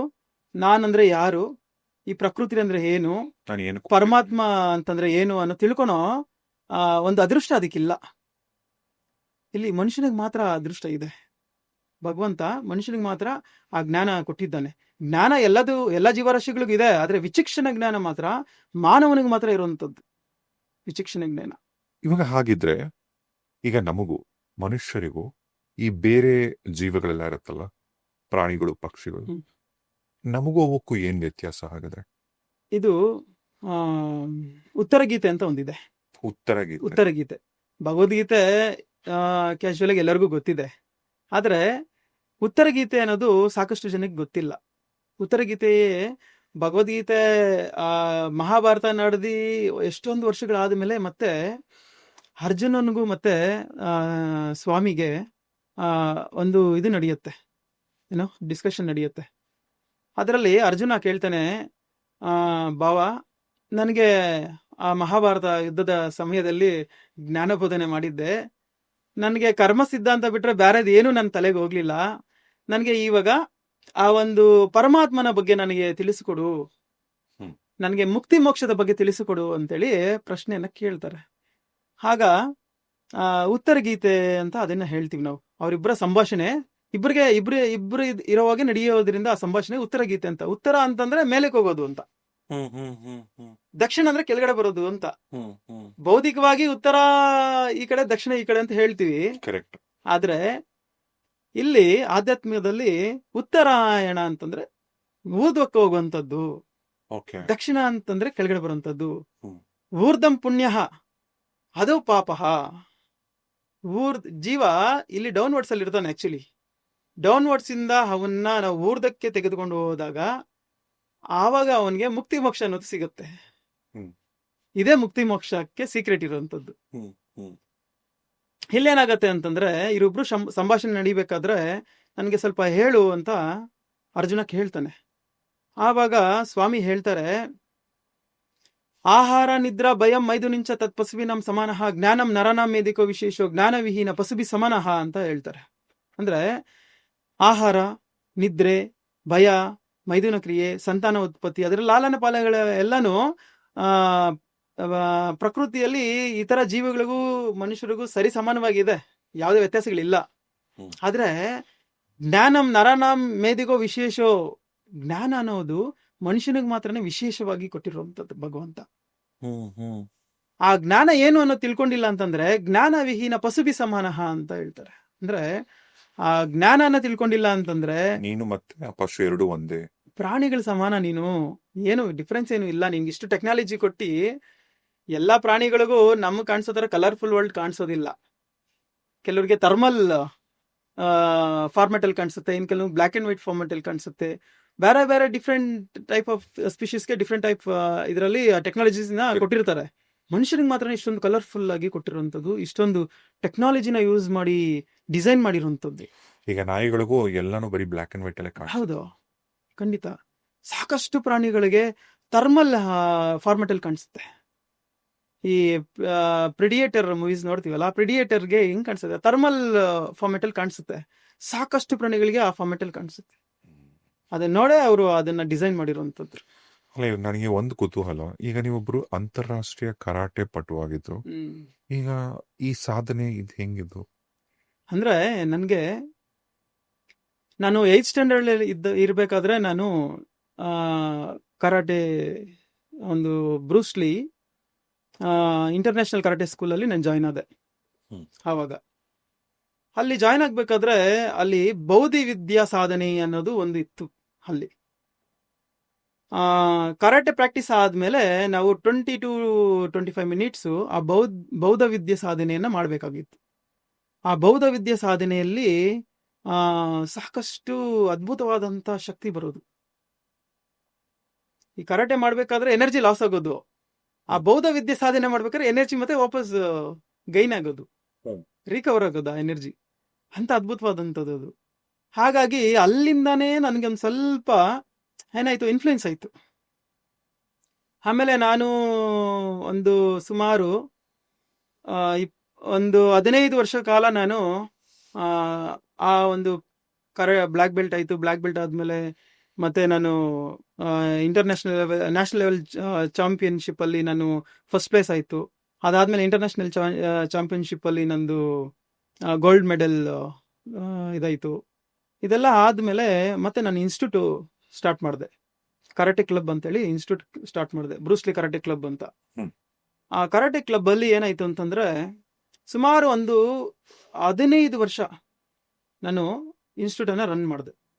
15 ವರ್ಷ ಇನ್ಸ್ಟಿಟ್ಯೂಟ್ ಅನ್ನ ರನ್ ಮಾಡಿ ಆಮೇಲೆ ನನಗೆ ಇಲ್ಲ, ಇದೆಲ್ಲ ಇನ್ನ ಏನೋ ಒಂದಿದೆ, ನನಗೆ ಬೇಕಾಗಿರೋದು ಇದೆಲ್ಲ, ನನ್ನ ಪರ್ಪಸ್ ಇದಲ್ಲ, ನನ್ನ ಪರ್ಪಸ್ ಬೇರೆ ಇದೆ ಅನ್ನೋದು ನನ್ನ ಒಳಗಡೆ ಒಂದು ಸಂಕಲ್ಪ ಬರೋದಕ್ಕೆ ಶುರುವಾಯಿತು. ಹಾಗೆ ಅದನ್ನ ಡ್ರಾಪ್ ಮಾಡಿಬಿಟ್ಟೆ. ಅದನ್ನ ಡ್ರಾಪ್ ಮಾಡಿ ನಾನು ಆವಾಗ ಈ ಸ್ಪಿರಿಚುವಲ್ ಜರ್ನಿ ಕಡೆಗೆ ಹೋಗೋದಕ್ಕೆ ಶುರುವಾಯಿತು. ಸ್ಪಿರಿಚುವಲ್ ಜರ್ನಿ ಅಲ್ಲಿಂದ ಸ್ಟಾರ್ಟ್ ಮಾಡಿದೆ ನಾನು. ಸ್ಪಿರಿಚುವಲ್ ಜರ್ನಿ ಸ್ಟಾರ್ಟ್ ಮಾಡಬೇಕಾದ್ರೆ ಅದಕ್ಕೆ ತುಂಬ ಪ್ರಮುಖವಾಗಿ ನಮ್ಮ ತಂದೆಯವರು ರಾಮಚಂದ್ರಾಚಾರಿ ಅಂತೇಳಿ, ಅವರು ತುಂಬ ಸ್ಪಿರಿಚುವಲ್ ಅಲ್ಲಿ ತುಂಬ ನಾಲೆಡ್ಜ್ ಇರುವಂಥವ್ರು. ಮತ್ತು ಅವರು ಈ ಏನು ಕಾಲಜ್ಞಾನ ಮತ್ತು ಬೇರೆ ಬೇರೆ ಗ್ರಂಥಗಳನ್ನು ಅವರು ಪಾರಾಯಣ ಮಾಡ್ತಿರ್ತಾರೆ. ಅದ್ರ ಬಗ್ಗೆ ಅವರು ಸ್ವಲ್ಪ ವರ್ಕ್ ಮಾಡ್ತಿರ್ತಾರೆ. ಇದು ಕೂಡ ನಂಗೆ ಇನ್ಫ್ಲುಯೆನ್ಸ್ ಆಯಿತು. ಆಮೇಲೆ ನಮ್ಮ ಮನೇಲೆ ಇನ್ನೊಬ್ರು, ನಮ್ಮ ತಾತನವರು ಒಬ್ರು ಮಹಾಯೋಗಿಗಳವರು, ಅವರು ರಾಮಕೃಷ್ಣಾಚಾರಿ ಅಂತೇಳಿ ಇಲ್ಲಿ ಕೋಲಾರ ಡಿಸ್ಟ್ರಿಕ್ಟ್ ಮುಳಬಾಗ್ ತಾಲೂಕಲ್ಲಿ ಇದ್ದಾರೆ. ಅವ್ರು ನಮ್ಮ ತಂದೆಯವರು ಚಿಕ್ಕಪ್ಪ. ಅವರು ನನ್ನ ಗೈಡೆನ್ಸ್ ತುಂಬಾ ಇದೆ ನನ್ನ ಮೇಲೆ, ಅವ್ರ ಇನ್ಫ್ಲುಯೆನ್ಸಸ್ ಇದೆ ಇದರಲ್ಲಿ. ಹಾಗಾಗಿ ನಮ್ಮ ಫ್ಯಾಮಿಲಿ ಬ್ಯಾಕ್ಗ್ರೌಂಡ್ ಸ್ವಲ್ಪ ಸ್ಪಿರಿಚುವಲಿನೇ, ಸಾಧಕರೇ ಇರೋದು. ಹಾಗಾಗಿ ಸ್ವಲ್ಪ ಯೋಗಿಗಳ ಜೊತೆ ಕೂಡ ನನ್ನ ಪರಿಚಯ ಇತ್ತು. ಹಾಗಾಗಿ ಅವರು ನನ್ನ ಆಧ್ಯಾತ್ಮಿಕದಲ್ಲಿ ಶ್ರಮಿಸಬೇಕಾದ್ರೆ ಅವ್ರು ಹೇಳಿದ್ರು, ಈ ತರ ಒಂದು ಜಾಗಕ್ಕೆ ಹೋಗು, ನಿನ್ನ ಸಂಶಯ ನಿವಾರಣೆ ಆಗತ್ತೆ ಅಂತ. ಸ್ವಾಮಿ ಭಗವದ್ಗೀತೆಯಲ್ಲಿ ಹೇಳ್ತಾರೆ ಅರ್ಜುನಿಗೆ, ನಾವು ಊರ್ದಂ ಸಂಶಯ ಅರ್ಜುನ ಅಂತೇಳಿ. ಹಾಗಾಗಿ ಅವರು ನನಗೆ ಸೂಚನೆ ತೋರಿಸಿದ್ರು. ಈಗ ಒಬ್ರು ಅಂತಾರಾಷ್ಟ್ರೀಯ ಕ್ರೀಡಾಪಟುಗಳಾಗಿದ್ದಂತ ನೀವು ಆಧ್ಯಾತ್ಮದ ಕಡೆಗೆ ನೀವು ಅಂದ್ರೆ ನಿಮ್ ಜರ್ನಿನ ಈಗ ಶುರು ಮಾಡಿದ್ರಿ. ಮೋಸ್ಟ್ಲಿ ಇದನ್ನೇ ಸೋಲ್ ಪರ್ಪಸ್ ಅಂತ ಅನ್ಬೋದಾ? ಅಂದ್ರೆ ಈಗ ಈ ಪಾಡ್ಕಾಸ್ಟ್ ನೋಡ್ತಾರೆ ಎಷ್ಟೋ ಮಂದಿ, ಅವರು ತಮ್ಮ ಸೋಲ್ ಪರ್ಪಸ್ನ ಅಂದ್ರೆ ಈ ಆತ್ಮ ಏನಕ್ಕೆ ಬಂತು ಭೂಮಿ ಮೇಲೆ, ಇದನ್ನ ಅವರು ಕೂಡ ತಿಳ್ಕೊಬೋದಾ?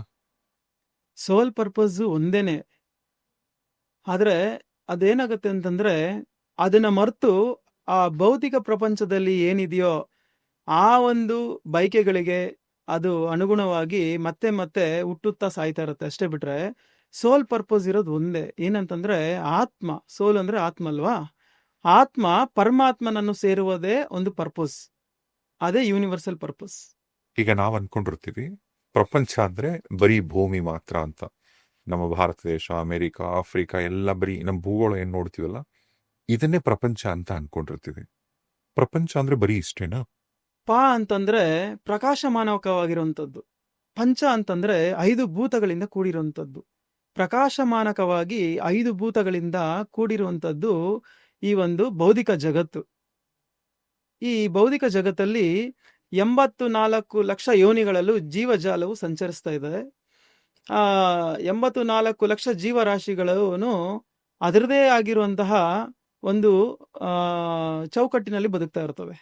ಆದರೆ ಇತರ ಜೀವರಾಶಿಗಳಿಗೂ ನಮಗೂ ಏನು ವ್ಯತ್ಯಾಸ ಅಂತಂದ್ರೆ, ಇತರ ಜೀವರಾಶಿಗಳಿಗೆ ನಾನು ಅಂದ್ರೆ ಯಾರು, ಭಗವಂತ ಅಂತಂದ್ರೆ ಏನು ಅನ್ನೋ ತಿಳ್ಕೊಳ್ಳೋ ಅಂತ ಅದೃಷ್ಟ ಅದಕ್ಕಿಲ್ಲ. ಈ ಪ್ರಕೃತಿ ಅಂತ ಏನು ಅನ್ನೋ ತಿಳ್ಕೊಳ್ಳೋ ಅದೃಷ್ಟ ಅದಕ್ಕಿಲ್ಲ. ಈ ಮನುಷ್ಯನಿಗೆ ಮಾತ್ರನೇ ಈ ಅದೃಷ್ಟ ಇರುವಂಥದ್ದು. ಹಾಗಾಗಿ ನಾವು ತುಂಬಾ ಅದೃಷ್ಟವಂತರು ಅಂತ ಭಾವಿಸ್ಬೋದು. ಈಗ ನೀವು ಬ್ರಹ್ಮಜ್ಞಾನ ಅಂತ ಹೇಳ್ತಿದ್ರಲ್ಲ, ಅಂದ್ರೆ ಈ ಬ್ರಹ್ಮಜ್ಞಾನನ ಪಡ್ಕೊಂಡ್ರೆ ಅಂದ್ರೆ ಮುಂದಕ್ಕೆ ಅವರಿಗೆ ಜನ್ಮ ಇಲ್ಲ ಅಂತಾನ, ಅಂದ್ರೆ ಮುಕ್ತಿ ಸಿಗತ್ತೆ ಅಂತಾನ, ಅಥವಾ ಏನಿದೆ ಆಕ್ಚುಲಿ? ಹೌದು, ಯಾಕಂದ್ರೆ ಅಗ್ನಿ ದಗ್ಧಂ ಯದಾ ಬೀಜಂ ಶಾಖಾಫಲ ವರ್ಜಿತಂ ಜ್ಞಾನ ದಗ್ಧಂ ಯದಾ ಯೋಗಿ ಪುನರ್ಜನ್ಮ ನ ವಿದ್ಯತೆ ಅಂತ ಹೇಳ್ತಾರೆ. ಅಂದ್ರೆ ಈ ಅಗ್ನಿಯಿಂದ ಸುಟ್ಟಿರುವಂತಹ ಬೀಜಕ್ಕೆ ಅಂಕುರಾರ್ಪಣೆ ಹೇಗಿರೋದಿಲ್ವೋ ಅದೇ ತರ ಜ್ಞಾನದಿಂದ ಸುಟ್ಟಿರುವಂತಹ ವ್ಯಕ್ತಿಗೆ ಮತ್ತೆ ಅವನಿಗೆ ಪುನರ್ಜನ್ಮ ಅನ್ನೋದು ಇರೋದಿಲ್ಲ. ಯಾಕಂದ್ರೆ ಅವನ್ ಸಂಕಲ್ಪ ವಿಕಲ್ಪಗಳೇ ಇರೋದಿಲ್ವಲ್ಲ. ಹಾಗಾಗಿ ಅವನಿಗೇನು ಸಂಕಲ್ಪ ಇಲ್ಲದೆ ಇರೋವನಿಗೆ ಜನ್ಮ ಹೇಗಿರುತ್ತದೆ? ಹಾಗಾಗಿ ಯಾರು ಬ್ರಹ್ಮಜ್ಞಾನವನ್ನ ಪಡೆದಿರ್ತಾನೋ ಅವನಿಗೆ ಆ ಒಂದು ಪುನರ್ಜನ್ಮ ಅನ್ನೋದು ಇರೋದಿಲ್ಲ. ಜೊತೆಗೆ ಈ ಬ್ರಹ್ಮವಿದ್ಯೆ ಸಾಧನೆ ಯಾರು ಮಾಡ್ತಾರಲ್ಲ ಅವ್ರಿಗೆ ಯಾವುದೇ ತರದ ಕರ್ಮಗಳು ಅಂಟಲ್ಲ, ಅಂದ್ರೆ ಅವ್ರು ಯಾರನ್ನು ಮುಟ್ಟಿಸ್ಕೊಳ್ಳಲ್ಲ ಅಂತೆಲ್ಲ ಅಂತಾರೆ. ಅಂದ್ರೆ ಕರ್ಮ ನಿಜವಾಗ್ಲೂ ಅಂಟಲ್ವಾ ಆ ಸಾಧನೆ ಮಾಡಿದ್ರೆ? ಹೌದು, ಹೇಗೆ ಅಂತಂದ್ರೆ ಯೋಗಾಗ್ನಿ ದಗ್ಧ ಕರ್ಮುಲ್ ಪಂಡಿತಂ ಬುಧ ಅಂತ ಹೇಳ್ತಾರೆ.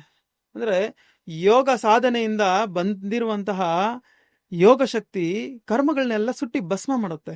ಹಾಗಾಗಿ ಅವನಿಗೆ ಎಷ್ಟೇ ಕರ್ಮಗಳಿದ್ರೂ ಯೋಗ ಕ್ಷಣ ಮಾತ್ರಸ್ಯ ಯೋಗಸ್ಯ ಅಂತ ಸ್ವಾಮಿ ಭಗವದ್ಗೀತೆಯಲ್ಲಿ ಹೇಳಿದ್ದಾರೆ. ಕ್ಷಣ ಮಾತ್ರಸ್ಯ ಯೋಗಸ್ಯ, ಒಂದು ಕ್ಷಣ ಆದ್ರೂ ಕಣ್ಮುಚ್ಚಿ ಕಣ್ ತೆಗಿಷ್ಟಾದ್ರೂ ಯೋಗ ಸ್ಥಿತಿಯಲ್ಲಿ ಇದ್ರೆ ಅವನ ಎಲ್ಲ ಕರ್ಮಗಳನ್ನು ಸುಟ್ಟಿ ಭಸ್ಮ ಆಗುತ್ತೆ. ಈಗ ನೀವು ನೋಡ್ತಿರ್ಬೋದು ಸಮಾಜದಲ್ಲಿ ಕೆಲವೊಂದ್ಸರಿ ಕರ್ಮ ಹೀಲಿಂಗ್ ಅಂತ ಇರುತ್ತೆ, ಅಥವಾ ಯಾವುದೋ ದೇವಸ್ಥಾನ ಎಲ್ಲೋ ಹೋಗಿ ಬಂದ್ರೆ ನಿಮ್ ಕರ್ಮ ಕಳಿಯತ್ತೆ ಅಂತ, ಅಥವಾ ಯಾರಿಗೋ ನೀವು ದಾನ ಮಾಡಿದ್ರೆ ನಿಮ್ ಕರ್ಮಗಳೆಲ್ಲ ಕಳಿಯತ್ತೆ ಅಂತ. ಆಕ್ಚುಲಿ ಕರ್ಮ ಹೆಂಗ್ ಕಳಿಯತ್ತೆ? ಇದು ನಾವು ಅನ್ಕೊಂಡಿದೀವಿ ಅಷ್ಟೇ. ಇದರ ಒಂದು ಶಾಸ್ತ್ರ ಪ್ರಮಾಣ ಯಾವುದೇ ಶಾಸ್ತ್ರಗಳಲ್ಲಾಗ್ಲಿ ಗ್ರಂಥಗಳಲ್ಲಾಗ್ಲಿ ವೇದೋಪನಿಷತ್ತಲ್ಲಾಗ್ಲಿ ಇಲ್ಲ. ಇಲ್ಲಿ ದರ್ಶನೋಪನಿಷತ್ತಲ್ಲಿ ಒಂದು ಅದ್ಭುತವಾದಂತ ಒಂದು ಶ್ಲೋಕ ಹೇಳ್ತಾರೆ. ನಾ ತೀರ್ತೆ ದಾನೆ ಜಪೆ ಕಾಷ್ಟೆ ಪಾಷಾಣಿಕೆ ಸದಾಶಿವಂ ಪಶ್ಯತಿ ಮೂಢಾತ್ಮ ಅಂತ ಹೇಳ್ತಾರೆ. ಅಂದ್ರೆ ನಾ ತೀರ್ತೆ, ಎಷ್ಟೋ ಜನ ನನಗೆ ತೀರ್ಥಯಾತ್ರೆಗಳಿಗೆಲ್ಲ ಹೋಗಿ ಬಂದೆ, ನಾನು ಅಲ್ಲಿ ಪುಣ್ಯ ನದಿಯ ಸ್ನಾನಗಳನ್ನ ಮಾಡಿದೆ, ನನ್ನ ಎಲ್ಲ ಪಾಪಗಳು ಕಳೆದೋಯ್ತು ಅಂತ ಅನ್ಕೊಂತಾರೆ. ಅಲ್ಲಿ ನಾ ತೀರ್ತೆ ಅಂತ ಹೇಳಿದ್ದಾರೆ. ಅಂದ್ರೆ ತೀರ್ಥಯಾತ್ರೆಗಳು ಮಾಡೋದ್ರಿಂದ ಕೂಡ ಕರ್ಮಗಳೇನು ಕಳೆದೋಗೋದಿಲ್ಲ ಅಂತಾನೆ ಅರ್ಥ. ನಾ ದಾನೆ ಅಂತಂದ್ರೆ ದಶವಿಧ ದಾನಗಳಿದೆಯಂತೆ. ಹಿರಣ್ಯ ಸುವರ್ಣ ಗೋದಾನಗಳು ಇತ್ಯಾದಿ ದಾನಗಳನ್ನು ಮಾಡಿ ನನ್ನ ಎಲ್ಲ ಪಾಪಗಳು ಕಳೆದೋಯ್ತು ಅಂತ ಅನ್ಕೊಂತಾರಂತೆ. ಆದ್ರೆ ಅದರಿಂದ ಕೂಡ ಪಾಪ ಕಳಿಯೋದಿಲ್ಲ ಅಂತ ಹೇಳ್ತಿದ್ದಾರೆ. ನಾ ಜಪೆ ಅಂದ್ರೆ ಯಾವುದೋ ಒಂದು ಪ್ರತಿಯೊಬ್ರು ಯಾವುದೋ ಒಂದು ಗುರು ಹತ್ರ ಹೋಗಿ ಅಕ್ಷರಕ್ಕೆ ಲಕ್ಷ ಜಪಗಳನ್ನ ಮಾಡ್ತಾರಂತೆ. ಅಕ್ಷರಕ್ಕೆ ಲಕ್ಷ ಜಪಗಳು ಮಾಡಿದ್ರು ಕೂಡ ಅವನ ಒಂದು ಕರ್ಮಗಳು ಕಳಿಯೋದಿಲ್ಲ, ಪಾಪಗಳು ಪರಿಹಾರ ಆಗೋದಿಲ್ಲ, ಅದರಿಂದ ಕೂಡ ಇಲ್ಲ ಅಂತ ಹೇಳಿದ್ರು. ಶಾಸ್ತ್ರ ಜಾಲೈ ಅಂದ್ರೆ ಎಷ್ಟೊಂದು ಶಾಸ್ತ್ರಗಳನ್ನ ಓದ್ಕೊಂತಾರೆ. ನಾನು ಭಗವದ್ಗೀತೆ ಓದಿದೆ, ನಾನು ಒಂದು ಲಲಿತ ಸಹಸ್ರನಾಮ ಓದಿದೆ, ನಾನು ಅದೋದಿದೆ ಇದೋದಿದೆ, ನನ್ನ ಎಲ್ಲ ಪಾಪಗಳು ಕಳೆದೋಗುತ್ತೆ ಅಂತ ಅನ್ಕೊಂತಾರೆ. ಸೊ ಅದರಿಂದ ಕೂಡ ಕಳಿಯೋದಿಲ್ಲ. ಯಾಕಂದ್ರೆ ಅದೆಲ್ಲ ಪೂರ್ವ ಪಕ್ಷಕ್ಕೆ ಹೋಯ್ತು, ವೇದಾಂತಿಗೆ ಬರಲಿಲ್ಲ. ಶಾಸ್ತ್ರಗಳು ಮತ್ತೆ ಪುರಾಣಗಳು ಇವೆಲ್ಲ ಪೂರ್ವ ಪಕ್ಷಕ್ಕೆ ಹೋಗ್ಬಿಡ್ತು, ವೇದಾಂತಿಗೆ ಬರಲಿಲ್ಲ. ಹಾಗಾಗಿ ಅದರಿಂದ ಕೂಡ ಪಾಪ ಕಳಿಯೋದಿಲ್ಲ. ನಾ ಕಾಷ್ಟೆ ಅಂತಂದ್ರೆ ಈ ಕಲ್ಲಿಂದ ಮತ್ತೆ ಬೇರೆ ಬೇರೆ ಒಂದು ಮೆಟೀರಿಯಲ್ಸ್ ಇಂದ ವಿಗ್ರಹಗಳನ್ನ ಮಾಡಿ ಅದನ್ನ ಪೂಜೆ ಮಾಡ್ತಾರಂತೆ. ಅದನ್ನ ಪೂಜೆ ಮಾಡಿ ಆರಾಧನೆ ಮಾಡಿ ನನ್ನ ಪಾಪಗಳೆಲ್ಲ ಕಳೆದೋಯ್ತು ಅಂತ ಅಂದ್ಕೊಂತಾರಂತ. ಆದ್ರೆ ಅದು ಕೂಡ ಸರಿಯಾದ ಜ್ಞಾನ ಅಲ್ಲ ಅಂತಾನೆ ಇಲ್ಲಿ ನಾವು ಅರ್ಥ ಮಾಡ್ಕೋಬೇಕು. ಇನ್ನೊಂದು ನಾ ಪಾಷಾಣಿಕೆ ಅಂದ್ರೆ ಲೋಹಗಳಲ್ಲಿ ವಿಗ್ರಹಗಳನ್ನ ಮಾಡ್ತಾರಂತೆ. ಲೋಹಗಳಲ್ಲಿ ವಿಗ್ರಹಗಳನ್ನ ಮಾಡಿ ಇದರಲ್ಲಿ ಶಿವ ಇದ್ದಾನೆ ಅಂತೇಳಿ ಭ್ರಮಿಸ್ತಾರಂತೆ ಜನರು. ಶಿವ ಇದ್ದಾನೆ ಅಂತ ಭ್ರಮಿಸಿ ಅದಕ್ಕೆ ಪೂಜನೆಗಳು ಆರಾಧನೆಗಳೆಲ್ಲ ಮಾಡಿ ನನ್ನ ಪಾಪಗಳೆಲ್ಲ ಕಳೆದೋಯ್ತು ಅಂತ ಅನ್ಕೊಂತಾರಂತೆ.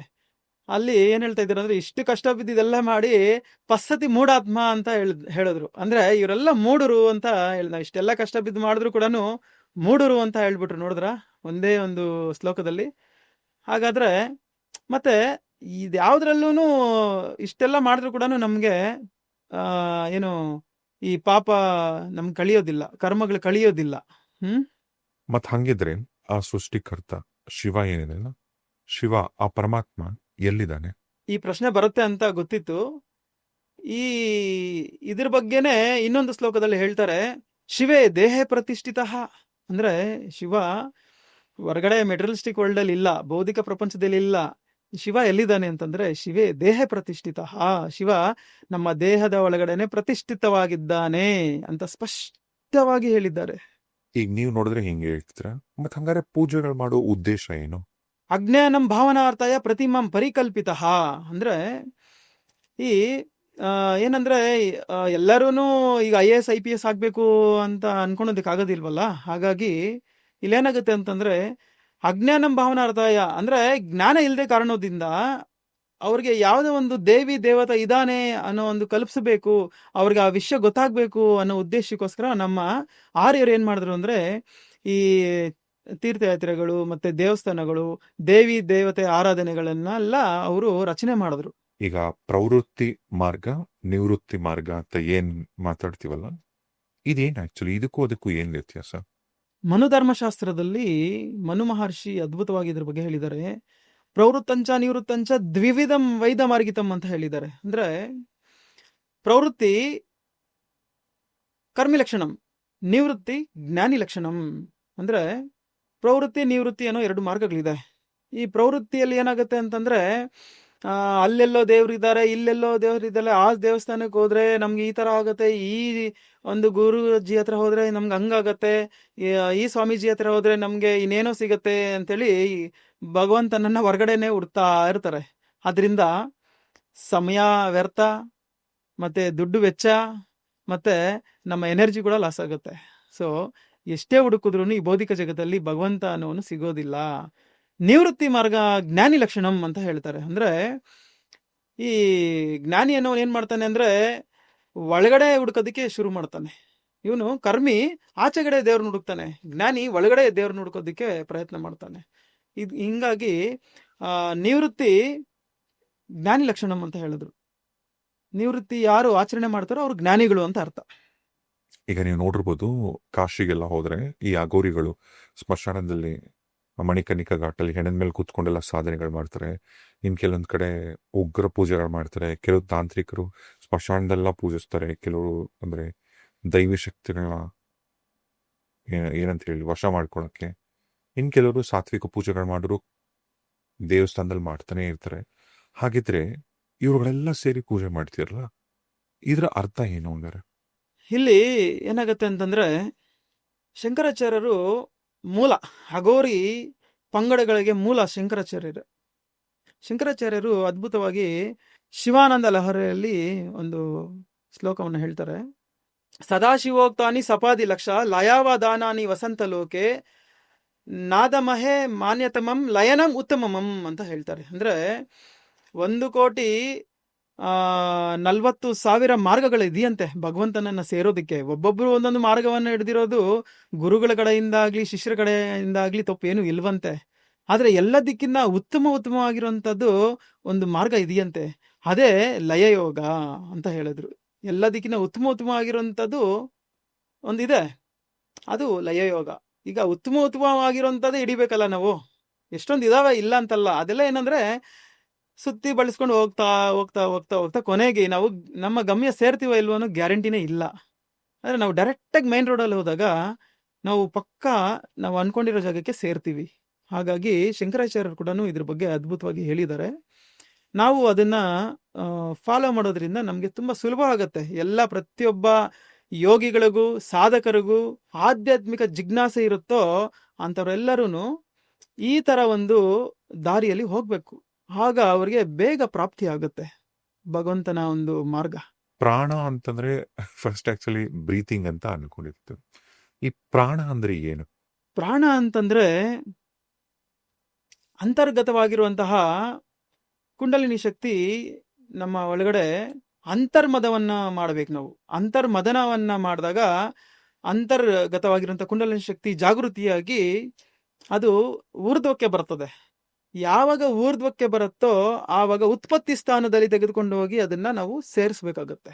ಯೋಗ ಸಾಧನೆಯ ಮುಖಾಂತರ ಒಂದು ಯೋಗ ಅನುಭವ ಇರುವಂಥ ಗುರುಗಳ ಹತ್ರ ಹೋಗಿ ಈ ಸಾಧನೆಯನ್ನ ಕಲ್ತ್ಕೊಂಡು ಆ ಸಾಧನೆ ಮುಖಾಂತರ ನಾವು ಅಂತರ್ಮದನ ಮಾಡಬೇಕು. ಅಂತರ್ಮದನವನ್ನ ಮಾಡಿ ಆ ಅಂತರೋಗತವಾಗಿರುವಂತಹ ಪ್ರಾಣಶಕ್ತಿಯನ್ನ ನಾವು ಆ ಕುಂಡಲಿನಿ ಶಕ್ತಿಯನ್ನ ಊರ್ಧ್ವಗತಿಗೆ ತೆಗೆದುಕೊಂಡು ಹೋಗಿ ನಾವು ಆ ಒಂದು ಉತ್ಪತ್ತಿ ಸ್ಥಾನದಲ್ಲಿ ಅದನ್ನ ಸೇರಿಸಿದಾಗ ಪ್ರಾಣವನ್ನ ನಾವು ಸಾಧನೆ ಮಾಡ್ತೀವಿ. ಸೊ ಅಲ್ಲಿಂದ ಈಶ್ವರ ಇಚ್ಛೆ ಸಾಧನೆ ಇರೋದಿಷ್ಟೇ. ಈ ಮಾನವ ಲೋಕದಲ್ಲಿ ನಮ್ಮ ಸಾಧನೆ ಇರುವುದು ತುರಿಯವರೆಗೂ ಅಷ್ಟೇ ಸಾಧನೆ. ಇಲ್ಲಿಂದ ತುರಿಯತೀರ್ಥಕ್ಕೆ ಆ ಈಶ್ವರನ ಒಂದು ಅನುಗ್ರಹ ಸಿಕ್ಕಿದಾಗ ತುರಿಯತೀರ್ಥಕ್ಕೆ ಹೋಗುತ್ತೆ. ಇದು ಪ್ರಾಣ ಸಾಧನೆ. ಇದು ಬ್ರಹ್ಮವಿದ್ಯೆ, ಸಿದ್ಧವಿದ್ಯೆ, ಅಜಪಗಾಯತ್ರಿ, ಸೋಹಂ, ಮತ್ತೆ ಕುಂಡಲಿನಿ ಧ್ಯಾನ, ಪ್ರಣವ ಉಪಾಸನ, ಲಯಯೋಗ, ಸಾಕಷ್ಟು ಹೆಸರುಗಳು ಇದಕ್ಕೇನೆ. ಇದು ಬಿಟ್ರೆ ಬೇರೆ ವಿದ್ಯೆ ಅನ್ನೋದು ಇಲ್ಲವೇ ಇಲ್ಲ. ಇದು ಲಾಸ್ಟ್ ಅಂಡ್ ಫೈನಲ್. ಇದು ಲಾಸ್ಟ್ ಅಂಡ್ ಫೈನಲ್ ಸಾಧನೆ. ಇದು ಪ್ರತಿಯೊಬ್ಬ ಯೋಗಿಗಳು, ಪ್ರತಿಯೊಬ್ಬ ಆಧ್ಯಾತ್ಮಿಕ ಜಿಜ್ಞಾಸೆ ಇರೋರು ಈ ಸಾಧನೆಯನ್ನೇ ಕಲ್ತಿ ಮಾಡ್ಕೋಬೇಕು. ಆಗ ಅವರ ಒಂದು ಪ್ರಯಾಣ ತುಂಬಾ ಸುಲಭ ಆಗುತ್ತೆ. ಈಗ ಈ ದ್ವಿವಿಧ ನಿಷ್ಠೆ ಅಂತಾರಲ್ಲ, ಅಂದ್ರೆ ಏನು? ಮನುಧರ್ಮಶಾಸ್ತ್ರದಲ್ಲಿ ಮನು ಮಹರ್ಷಿ ಇದ್ರ ಬಗ್ಗೆ ಹೇಳಿದ್ದಾರೆ. ಪ್ರವೃತ್ತಂಚ ನಿವೃತ್ತಂಚ ದ್ವಿವಿಧಂ ವೈದ ಮಾರ್ಗಿತಂ ಅಂತ. ಅಂದ್ರೆ ಆಗ್ಲೇ ಹೇಳ್ದಂಗೆ ಈ ದ್ವಿವಿಧ ನಿಷ್ಠೆ ಅಂತಂದ್ರೆ ಅದೇ ಬರ್ತದೆ ಅರ್ಥ ಏನು, ಪ್ರವೃತ್ತಿ ಮಾರ್ಗ ಮತ್ತೆ ನಿವೃತ್ತಿ ಮಾರ್ಗ ಅಂತ. ಇದನ್ನ ಸ್ವಾಮಿ ಭಗವದ್ಗೀತೆಯಲ್ಲಿ ತುಂಬಾ ಅದ್ಭುತವಾಗಿ ಹೇಳಿದ್ದಾರೆ. ಲೋಕೆ ಅಸ್ಮಿನ್ ದ್ವಿವಿಧ ನಿಷ್ಠ ಪುರಪ್ರೋಕ್ತಮಯನಾಗ ಕರ್ಮಯೋಗೇನ ಯೋಗಿನಂ ಜ್ಞಾನಯೋಗೇನ ಸಾಂಖ್ಯನಂ ಅಂತ ಹೇಳಿದ್ದಾರೆ. ಅಂದ್ರೆ ಇಲ್ಲಿ ಎರಡೆರಡು ನಿಷ್ಠೆಗಳಿದೆ ಅಂತ, ಎಷ್ಟೊಂದಿದೆ ಅಂತ ಹೇಳಿಲ್ಲ. ಇವತ್ತು ನಾವು ಎಲ್ಲೆಲ್ಲೋ ಎಷ್ಟೊಂದು ಆಚರಣೆಗಳು, ಎಷ್ಟೊಂದು ಪೂಜೆಗಳು, ಎಷ್ಟೊಂದು ನಿಷ್ಠೆಗಳನ್ನ ನಾವು ನೋಡ್ತೀವಿ. ಇದೆಲ್ಲ ಜನರು ಕನ್ಫ್ಯೂಸ್ ಆಗಿ ಹೋಗ್ತಾರೆ ಪಾಪ ಇದರಿಂದ. ಹಾಗಾಗಿ ಇಲ್ಲಿ ಎಷ್ಟೊಂದು ನಿಷ್ಠೆಗಳಿದೆ ಅಂತ ಹೇಳಿಲ್ಲ. ಸ್ವಾಮಿ ಹೇಳಿರೋದು ಎರಡೆರಡು ನಿಷ್ಠೆ ಇದೆ ಅರ್ಜುನ. ಅದು ಯಾವುದು ಅಂತಂದ್ರೆ ಕರ್ಮಯೋಗೇನ ಯೋಗಿನಾಂ. ಅಂದ್ರೆ ಆ ಕರ್ಮಯೋಗಿ ಏನ್ ಮಾಡ್ತಾನೆ ಅಂತಂದ್ರೆ ಅವನು ಪಾಪ ನಿಧಾನವಾಗಿ ಪಿಪಿಲಿಕ ಮಾರ್ಗ, ಒಂದು ಇರುವೆ ಹೇಗೆ ನಡ್ಕೊಂಡು ಹೋಗಿ ಮರನ ಹತ್ತಿ ಆ ಹಣ್ಣನ್ನ ಹಿಡಿಯತ್ತೋ ಆ ರೀತಿ ನಿಧಾನವಾಗಿ ಹೋಗಿ ಪಾಪ ಅವನು ಹಿಡಿತಾನೆ. ಇದೊಂದು ಮಾರ್ಗ. ಇನ್ನೊಂದು ಜ್ಞಾನಯೋಗೇನ ಸಾಂಖ್ಯನಂ. ಜ್ಞಾನಿಗಳು ಏನ್ ಮಾಡ್ತಾರೆ ಅಂದ್ರೆ ಸಾಂಖ್ಯದಲ್ಲಿ ಹೋಗ್ತಾರೆ. ಸಾಂಖ್ಯದಲ್ಲಿ ಹೋಗಿ ಅವರು ರಾಕೆಟ್ ಸ್ಪೀಡ್ ಅಲ್ಲಿ, ಅಂದ್ರೆ ವಿಹಂಗ ಮಾರ್ಗ ಅವ್ರದ್ದು. ಪಕ್ಷಿ ರೆಕ್ಕೆ ಚಾಚಿಕೊಂಡು ಯಾವ ರೀತಿ ಹಾರ್ಕೊಂಡು ಮರದ ಮೇಲೆ ಹೋಗಿ ಕುತ್ಕೊಂಡು ಹಣ್ಣನ್ನ ಹಿಡಿಯತ್ತೆ. ಅದು ಹಣ್ಣು ಹಿಡೀತು ಅಂತಂದ್ರೆ ಪರವಾಗಿಲ್ಲ, ಹಣ್ಣು ಕೆಳಗಡೆ ಬಿತ್ತು ಅಂದ್ರೆ ಮತ್ತೆ ಅವನು ಯೋಗ ಭ್ರಷ್ಟನ್ ಆಗ್ಬಿಡ್ತಾನೆ. ಅಲ್ಲಿ ಕೂಡ ರಿಸ್ಕ್ ಇದೆ, ಇಲ್ಲಿ ಕೂಡ ರಿಸ್ಕ್ ಇದೆ. ಇವನ್ ಕೂಡ ಸಂಸಾರದಲ್ಲಿ ಇದ್ಕೊಂಡೇನೆ ಎಲ್ಲವನ್ನು ಮಾಡ್ಕೊಂತ ಕೊನೆಗೆ ಅವನು ಸಾಧನೆ ಕೂಡ ಮಾಡ್ತಾನೆ, ಭಗವತ್ ಭಕ್ತಿ ಕೂಡ ಮಾಡ್ತಾನೆ. ಇವನಿಗೂ ಪಾಪ ತುಂಬಾ ಕಷ್ಟ ಬಿದ್ದು ಕೊನೆಗೆ ಹಣ್ಣನ್ನ ಸವಿತಾನೆ. ಇವನು ಕೂಡ ವಿಹಂಗ ಮಾರ್ಗದಲ್ಲಿ ಹೋಗಿ ಆ ಹಣ್ಣನ್ನ ಸವಿತಾರೆ. ಅಂದ್ರೆ ಮಾರ್ಗಗಳು ಎರಡು ಅಂತ ಹೇಳಿದ್ರು, ಆದ್ರೆ ಗಮ್ಯ ಒಂದೇ. ಇಬ್ಬರಿಗೂ ಯಾರಿಗಾದ್ರೂ ಗಮ್ಯ ಒಂದೇ ಅಂತಾನೆ ಹೇಳಿದ್ದಾರೆ ಸ್ವಾಮಿ. ಈಗ ಈ ಪ್ರಪಂಚದಲ್ಲಿ ಎಷ್ಟೋ ಕೋಟಿ ಮಂತ್ರಗಳಿದೆ. ಯಾವ್ದಾದ್ರು ಒಂದು ಮಂತ್ರ ಫುಲ್ ಪವರ್ಫುಲ್ ಅಂತ ಅನ್ನೋದಾದ್ರೆ ನೀವ್ ಯಾವ್ದು ರೆಕಮೆಂಡ್ ಮಾಡ್ತೀರಾ? ಸಪ್ತಕೋಟಿ ಮಹಾಮಂತ್ರ ಚಿತ್ತ ವಿಭ್ರಾಂತ ಕಾರಕಃ ಅಂತ ಹೇಳ್ತಾರೆ. ಅಂದ್ರೆ ಸಪ್ತಕೋಟಿ ಮಂತ್ರಗಳಿದೆಯಂತೆ ಈ ಮಾನವ ಲೋಕದಲ್ಲಿ. 7 ಕೋಟಿ ಮಂತ್ರಗಳಿದೆಯಂತೆ. ಆ 7 ಕೋಟಿ ಮಂತ್ರಗಳು ಕೂಡ ನಮ್ಮ ಚಿತ್ತಕ್ಕೆ ಭ್ರಾಂತಿಯನ್ನ ಕಲಗಿಸದೆ ಬಿಟ್ರೆ ನಮ್ಮ ಚಿತ್ತಕ್ಕೆ ಭ್ರಾಂತಿಯನ್ನ ತೊಲಗಿಸೋದಿಲ್ವಂತೆ. ಹಾಗಾಗಿ ನಾವು ಯಾವ್ದಂದ್ರೆ ಸಿಕ್ಕಿದ ಮಂತ್ರಗಳು ಒಬ್ಬೊಬ್ರು ಒಂಥರ ಹೇಳ್ತಾರೆ, ಎಲ್ಲ ಮಂತ್ರಗಳ ಕಡೆ ಹೋಗ್ಬಾರ್ದು. ನಾವು ಎಲ್ಲ ಮಂತ್ರಗಳಿಗಿನ ಮೂಲ ಮಂತ್ರ ಒಂದಿದೆ. ಆ ಮೂಲ ಮಂತ್ರನೇ ಆ ಓ ಮಾ ಓಂ. ಅಕಾರೋ ಬ್ರಹ್ಮ, ವಕಾರೋ ವಿಷ್ಣು, ಮಕಾರೋ ಭರ್ಗುರೂಪಂ. ಆ ಓ ಮ 3 ಅಕ್ಷರ ಕಲಿಕೆನೆ ಈ ಸೃಷ್ಟಿಯ ಒಂದು ರಚನೆ. ಹಾಗಾಗಿ ಈ ಸೃಷ್ಟಿಯ ಸೀಕ್ರೆಟ್ ಎಲ್ಲ ಆ 3 ಅಕ್ಷರಗಳಲ್ಲೇ ಇದೆ. ಆ 3 ಅಕ್ಷರಗಳ ಕಲಿಕೆನೆ ಯಾವತ್ತು ಲೋಕ ಸಂಭವ, ಈ ಲೋಕ ಸಂಭವ ಆಗಿರುವಂತದ್ದು. ಆ 3 ಅಕ್ಷರಗಳು ಸೇರಿ ಆ ಓ ಮ ಓಂ. ಆ ಓಮೆ ಪ್ರಣವ ಉಪಾಸನ. ಶಿವಜೀವೈಕ್ಯಕ್ಕೆ ಮಾರ್ಗವಾಗಿರುವಂತದ್ದು. ಈಗ ಸುಷುಮ್ನ ನಾಡಿ ಅಂತ ತುಂಬಾ ಜನ ಅಡ್ರೆಸ್ ಮಾಡ್ತಾರೆ. ಅಂದ್ರೆ ಆ ಸುಷುಮ್ನ ನಾಡಿ ಎಲ್ಲಿದೆ ಬಾಡಿಲಿ? ಸುಷುಮ್ನ ನಮ್ಮ ಪೂರ್ತಿ ದೇಹ ವ್ಯಾಪ್ತಿ ಆಗಿರುತ್ತೆ. ಆದ್ರೂ ಕೂಡ ಮೂಲ ಬೇರು ನಮ್ಮ ಬೆನ್ಮೂಳೆಯಿಂದ ಆ ಗುದದ್ವಾರದಿಂದ ಸಹಸ್ರಾರವರೆಗೂ ಇರುತ್ತೆ. ಆದ್ರೆ ಆ ನಾಡಿ ಮಾತ್ರ ಇರೋಂಥದ್ದು ಈಡ ಪಿಂಗಳ ಓರ್ ಮಧ್ಯೆ ಸುಷುಮ್ನ ಸೂಕ್ಷ್ಮ ಸ್ವರೂಪಿನಿ ತಸ್ಮಿನ್ ವಿಶ್ವಂ ಚರಾಚರ ಪ್ರತಿಷ್ಠಿತ ಅಂತ ಹೇಳಿದ್ದಾರೆ. ಅಂದ್ರೆ ಇದು ಈಡ, ಇದು ಪಿಂಗಳ. ಈಡ ಪಿಂಗಳ ಓರ್ ಮಧ್ಯೆ ಸುಷುಮ್ನ ಸೂಕ್ಷ್ಮ ಸ್ವರೂಪಿನಿ, ಸೂಕ್ಷ್ಮಾತಿ ಸೂಕ್ಷ್ಮ ಒಂದು ನಾಡಿ ಇದೆಯಂತೆ. ಆ ಸೂಕ್ಷ್ಮಾತ ಸೂಕ್ಷ್ಮವಾಗಿರುವಂತ ನಾಡಿನೇ ಸುಷುಮ್ನ ನಾಡಿ. ಇದು ನಮ್ಗೆ ಮತ್ತೆ ಉತ್ತರ ಗೀತೆಯಲ್ಲಿ ಸ್ವಾಮಿ ಅರ್ಜುನನ್ಗೆ ಹೇಳುವಂಥದ್ದು ಈ ಶ್ಲೋಕ. ಮತ್ ಹಂಗಾದ್ರೆ ಮೋಕ್ಷ ಬೇಕು ಅಂದ್ರೆ ನಾವು ಹೇಗ್ ಪಡಿಬೇಕು, ಅಥವಾ ಹೇಗೆ ಆ ಪ್ರಯತ್ನ ಮಾಡ್ಬೇಕು? ನಾವು ಮೋಕ್ಷ ಬೇಕು ಅಂದ್ರೆ, ಮೋಕ್ಷ ಸಿಗಬೇಕು ಅಂದ್ರೆ? ಮೋಕ್ಷ ಅಂತಂದ್ರೆ ಇಷ್ಟೇನೆ, ಸಂಕಲ್ಪ ವಿಕಲ್ಪಗಳನ್ನ ನಾವು ಬಿಡ್ಬೇಕಾಗತ್ತೆ. ಸಂಕಲ್ಪ ವಿಕಲ್ಪಗಳನ್ನ ಬಿಡ್ಬೇಕು ಅಂತಂದ್ರೆ ನಾವು 100 ಸರಿ ನಾವು ಭಗವದ್ಗೀತೆನ ಓದಿದ್ರೆ, 10 ಸರಿ ನಾವು ಉಪನಿಷತ್ ಓದಿದ್ರೆ, 20 ಸರಿ ನಾವು ವೇದಗಳನ್ನ ಓದಿದ್ರೆ ಸಂಕಲ್ಪ ವಿಕಲ್ಪಗಳು ಹೋಗೋದಿಲ್ಲ.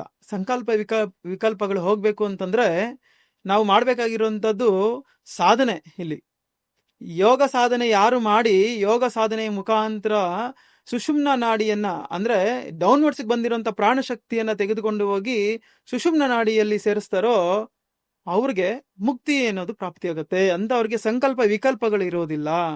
ಅಂತವ್ರಿಗೆ ಮತ್ತೆ ಪುನರ್ಜನ್ಮ ಅನ್ನೋದು ಇರೋದಿಲ್ಲ. ಈಗ ನೋಡಿ, iPhone 16 ಹೋದ ತಕ್ಷಣ 17 ಬಂತು, 17 ಹೋದ ತಕ್ಷಣ ನೆಕ್ಸ್ಟ್ ಮತ್ತೆ 20 ಬರುತ್ತೆ.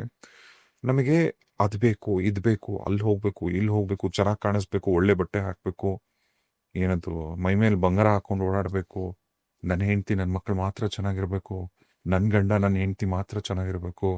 ಅಂದ್ರೆ ಹೆಂಗೆ ಅಂದ್ರೆ ಜನ ಬರೀ ನಮ್ದು ನಮ್ದು ನಮ್ದು ಅನ್ನೋ ಒಂದು ಸ್ವಾರ್ಥದ ಜೊತೆಗೆ ಒಂದು ಇಲ್ಯೂಷನ್, ಒಂದು ಮಾಯೆಯಲ್ಲಿ ಬದುಕ್ತಿರ್ತಾರೆ. ಈ ಪ್ರಪಂಚ, ಈ ಮಾಯೆಯಿಂದ ಹೆಂಗ್ ಬಚಾವಾಗೋದು ನಾವು? ಭಗವದ್ಗೀತೆಯಲ್ಲಿ ಸ್ವಾಮಿ ಹೇಳ್ತಾರೆ, ದೈವೀಯೇಶು ಗುಣಮಯಿ ಮಮ ಮಾಯ ದುರಧ್ಯಯ ಮಾಂ ಏತಂ ತರಂತಿತೆ ಮಾಯಂ ಏತಂ ತರಂತಿತೆ ಅಂತ ಹೇಳ್ತಾರೆ. ಅಂದ್ರೆ ಓ ಅರ್ಜುನ, ನನ್ನ ದೈವಿ ಶಕ್ತಿಯಿಂದ ಹೊರಬಂದಿರುವಂತಹ ಮಾಯೆಯನ್ನ ಗೆಲ್ಲೋದಿಕ್ಕೆ ಯಾರಿಂದಲೂ ಸಾಧ್ಯನೇ ಇಲ್ಲ. ಆದ್ರೆ ಒಬ್ಬರಿಂದ ಸಾಧ್ಯ ಇದೆ ಅರ್ಜುನ. ಅದು ಯಾರು ಅಂತಂದ್ರೆ, ಯಾರು ನನ್ನ ಯೋಗ ಮಾರ್ಗದಲ್ಲಿ ಬರ್ತಾರೋ, ಯಾರು ನಾನು ಹೇಳುವಂತ ಮಾರ್ಗದಲ್ಲಿ ನಡ್ಕೊಂಡು ಹೋಗ್ತಾರೋ ಅಂಥವನಿಗೆ ಮಾತ್ರ ನನ್ನ ಮಾಯೆ ಏನು ಮಾಡುವುದಿಲ್ಲ. ಅಂಥವ್ರಿಗೆ ಮಾತ್ರನೇ ಜ್ಞಾನ ಪ್ರಾಪ್ತಿಯಾಗತ್ತೆ ಅಂತ. ಜ್ಞಾನ ದೇವತ ಕೈವಲ್ಯಂ, ಜ್ಞಾನದಿಂದ ಕೈವಲ್ಯ ಪ್ರಾಪ್ತಿಯಾಗತ್ತೆ ಅರ್ಜುನ ಅಂತ ಹೇಳ್ತಾರೆ. ಈ ಆಧ್ಯಾತ್ಮದಲ್ಲಿ ತ್ರಿಗುಣಗಳು ಅಂತ ಏನ್ ಕರಿತೀವಲ್ಲ, ಈ ತ್ರಿಗುಣಗಳು ಕೂಡ ಬಹಳ ಮುಖ್ಯವಾದದ್ದು. ಅದ್ರ ಬಗ್ಗೆ ವಿವರಿಸ್ಬೋದಾ? ಈ ತ್ರಿಗುಣಗಳೇನೆ ನಮಗೆ ಭ್ರಾಂತಿಯನ್ನ ಕಲಿಸುವಂಥದ್ದು. ಈ ತ್ರಿಗುಣಗಳನ್ನ ದಾಟಿ ನಾವು ಆಕಾಶ ತತ್ವಕ್ಕೆ ಹೋಗ್ಬೇಕು. ಈ ತ್ರಿಗುಣಗಳು ಏನು ಅಂತಂದ್ರೆ ತಮೋಗುಣ, ರಜೋಗುಣ, ಸತ್ವಗುಣ. ತಮೋಗುಣದಲ್ಲಿ ಇರ್ಬೇಕಾದ್ರೆ ಅವನಿಗೇನು ಗೊತ್ತಾಗೋದಿಲ್ಲ. ಅದು ಕುಂಭಕರ್ಣನಿಗೆ ಹೋಲಿಸ್ತೀವಿ ನಾವು. ಅವನಿಗೆ ಚೆನ್ನಾಗಿ ತಿನ್ನೋದು, ಚೆನ್ನಾಗಿ ನಿದ್ದೆ ಮಾಡುವುದು ಬಿಟ್ರೆ ಅವನಿಗೆ ಪ್ರಪಂಚ ಏನು ಅನ್ನೋದು ಅವನಿಗೆ ಗೊತ್ತಿರಲ್ಲ. ಪ್ರಪಂಚ ಜ್ಞಾನನೂ ಇರೋದಿಲ್ಲ ಅವನಿಗೆ. ಹಾಗಾಗಿ ನಾವು ತಮೋಗುಣವನ್ನ ಕುಂಭಕರ್ಣನಿಗೆ ಹೋಲಿಸ್ತೀವಿ. ರಜೋಗುಣ ರಾವಣ ಬ್ರಹ್ಮನಿಗೆ ಹೋಲಿಸ್ತೀವಿ ನಾವು. ರಜೋಗುಣದಲ್ಲಿ ಏನಾಗತ್ತೆ ಅಂತಂದ್ರೆ, ಜೀವನು ಇಲ್ಲಿರ್ತಾನೆ, ಅವನು ಈ ಕಡೆ ಒಳ್ಳೆ ಕರ್ಮಗಳನ್ನು ಮಾಡ್ತಾನೆ, ಈ ಕಡೆ ಕೆಟ್ಟ ಕರ್ಮಗಳನ್ನು ಮಾಡ್ತಾನೆ. ಇಲ್ಲಿ ಒಳ್ಳೆ ಕರ್ಮಗಳಲ್ಲಿ ಸಂಪರ್ಣೆ ಮಾಡಿರುವಂತಹ ಪುಣ್ಯಗಳನ್ನ ಕೆಟ್ಟ ಕರ್ಮದಲ್ಲಿ ಕಳೆದು ಬಿಡ್ತಾನೆ. ಹಾಗಾಗಿ ಅವನು ಕೂಡ ಏನು ಪ್ರಯೋಜನ ಇಲ್ಲ. ಇನ್ನೊಂದು ಮೂರನೇದು ತುಂಬಾ ಅದ್ಭುತವಾಗಿರುವಂಥದ್ದು ಸತ್ವಗುಣ. ಸತ್ವಗುಣದಲ್ಲಿ ಏನಾಗತ್ತೆ ಅಂತಂದ್ರೆ ಅವನಿಗೆ ಜ್ಞಾನ ಪ್ರಾಪ್ತಿ ಆಗತ್ತೆ, ಜ್ಞಾನೋದಯವಾಗತ್ತೆ. ಸತ್ವಂ ಸುಖಿ ಸತ್ವ ಸಂಜಾಯಿತೆ ಜ್ಞಾನಂ ಜ್ಞಾನದೇವತೆ ಕೈವಲ್ಯಂ. ಅಂದ್ರೆ ಸತ್ವಗುಣದಲ್ಲಿ ಯಾವಾಗಾದ್ರೆ ಅವನು ಸಾಧನೆ ಮುಖಾಂತರ ಹೋಗ್ಬೇಕು ಸತ್ವಗುಣಕ್ಕೆ. ಆ ಯೋಗ ಸಾಧನೆ ಮುಖಾಂತರ ಸತ್ವಗುಣವನ್ನು ಸೇರಿದಾಗ ಅವನಿಗೆ ಜ್ಞಾನೋದಯ ಆಗತ್ತೆ. ಅಂಥವ್ರಿಗೆ ಮಾತ್ರನೇ ಜ್ಞಾನೋದಯ ಆಗೋದು. ಆ ಜ್ಞಾನೋದಯದಿಂದ ಅವನಿಗೆ ಕೈವಲ್ಯ ಪ್ರಾಪ್ತಿ ಆಗತ್ತೆ. ಅಂದ್ರೆ ಅವನು ಎಲ್ಲಿಂದ ಬಂದು ಅಲ್ಲಿಗೆ ಹೋಗಿ ಅವನು ಸೇರ್ತಾನೆ. ಅದಕ್ಕೆ ಬೇಕಾಗಿರೋಷ್ಟು ಜ್ಞಾನ ಅವನಿಗೆ ಸಿಗತ್ತೆ. ಇದನ್ನ ನಾವು ತ್ರಿಗುಣಗಳು ಅಂತ ಕರಿತೀವಿ. ಈಗ ನನಗೆ ಪರಮಾತ್ಮ ನೋಡ್ಬೇಕು ಅಂತ ನಾನು ಆಸೆ ಪಡ್ತೀನಿ. ಅದು ಯಾವ ಸ್ವರೂಪದಲ್ಲಾದ್ರೂ ಸರಿ. ನನಗೀಗ ಪರಮಾತ್ಮನ ದರ್ಶನ ಆಗ್ಬೇಕು ಅಂದ್ರೆ ನಾನೇನ್ ಮಾಡ್ಬೇಕು? ಪರಮಾತ್ಮನ ದರ್ಶನ ನಾವು ಪಡಿಬೇಕು ಅಂತಂದ್ರೆ ಮೊದಲು ನಾವು ಆತ್ಮಜ್ಞಾನವನ್ನ ತಿಳಿದುಕೊಂಡು ಆತ್ಮ ದರ್ಶನವನ್ನ ಮಾಡಬೇಕು. ಆತ್ಮ ದರ್ಶನವನ್ನು ಯಾರು ಮಾಡ್ತಾರೋ ಅಂಥವ್ರಿಗೆ ಪರಮಾತ್ಮ ದರ್ಶನ ಆಗುತ್ತೆ. ಆತ್ಮ ದರ್ಶನ ಹೇಗಾಗತ್ತೆ ಅಂತಂದ್ರೆ ಅದು ಕೂಡ ಯೋಗ ಸಾಧನೆ ಮುಖಾಂತರನೇ ನಮಗೆ ಆತ್ಮ ದರ್ಶನ ಆಗೋದು. ಕೆಳಗಡೆ ಡೌನ್ವರ್ಡ್ಸ್ ಬಂದಿರೋಂತಹ ಕುಂಡಲಿ ಶಕ್ತಿಯನ್ನ ನಾವು ಯೋಗ ಸಾಧನೆ ಮುಖಾಂತರ ಊರ್ಧ್ವಕ್ಕೆ ತೆಗೆದುಕೊಂಡು ಹೋದಾಗ ನಮಗೆ ಆತ್ಮ ದರ್ಶನ ಆಗುತ್ತೆ. ಆತ್ಮ ದರ್ಶನ ಯಾರಿಗಾಗುತ್ತೋ ಅವನಿಗೆ ಪರಮಾತ್ಮ ದರ್ಶನ ಆಗುತ್ತೆ.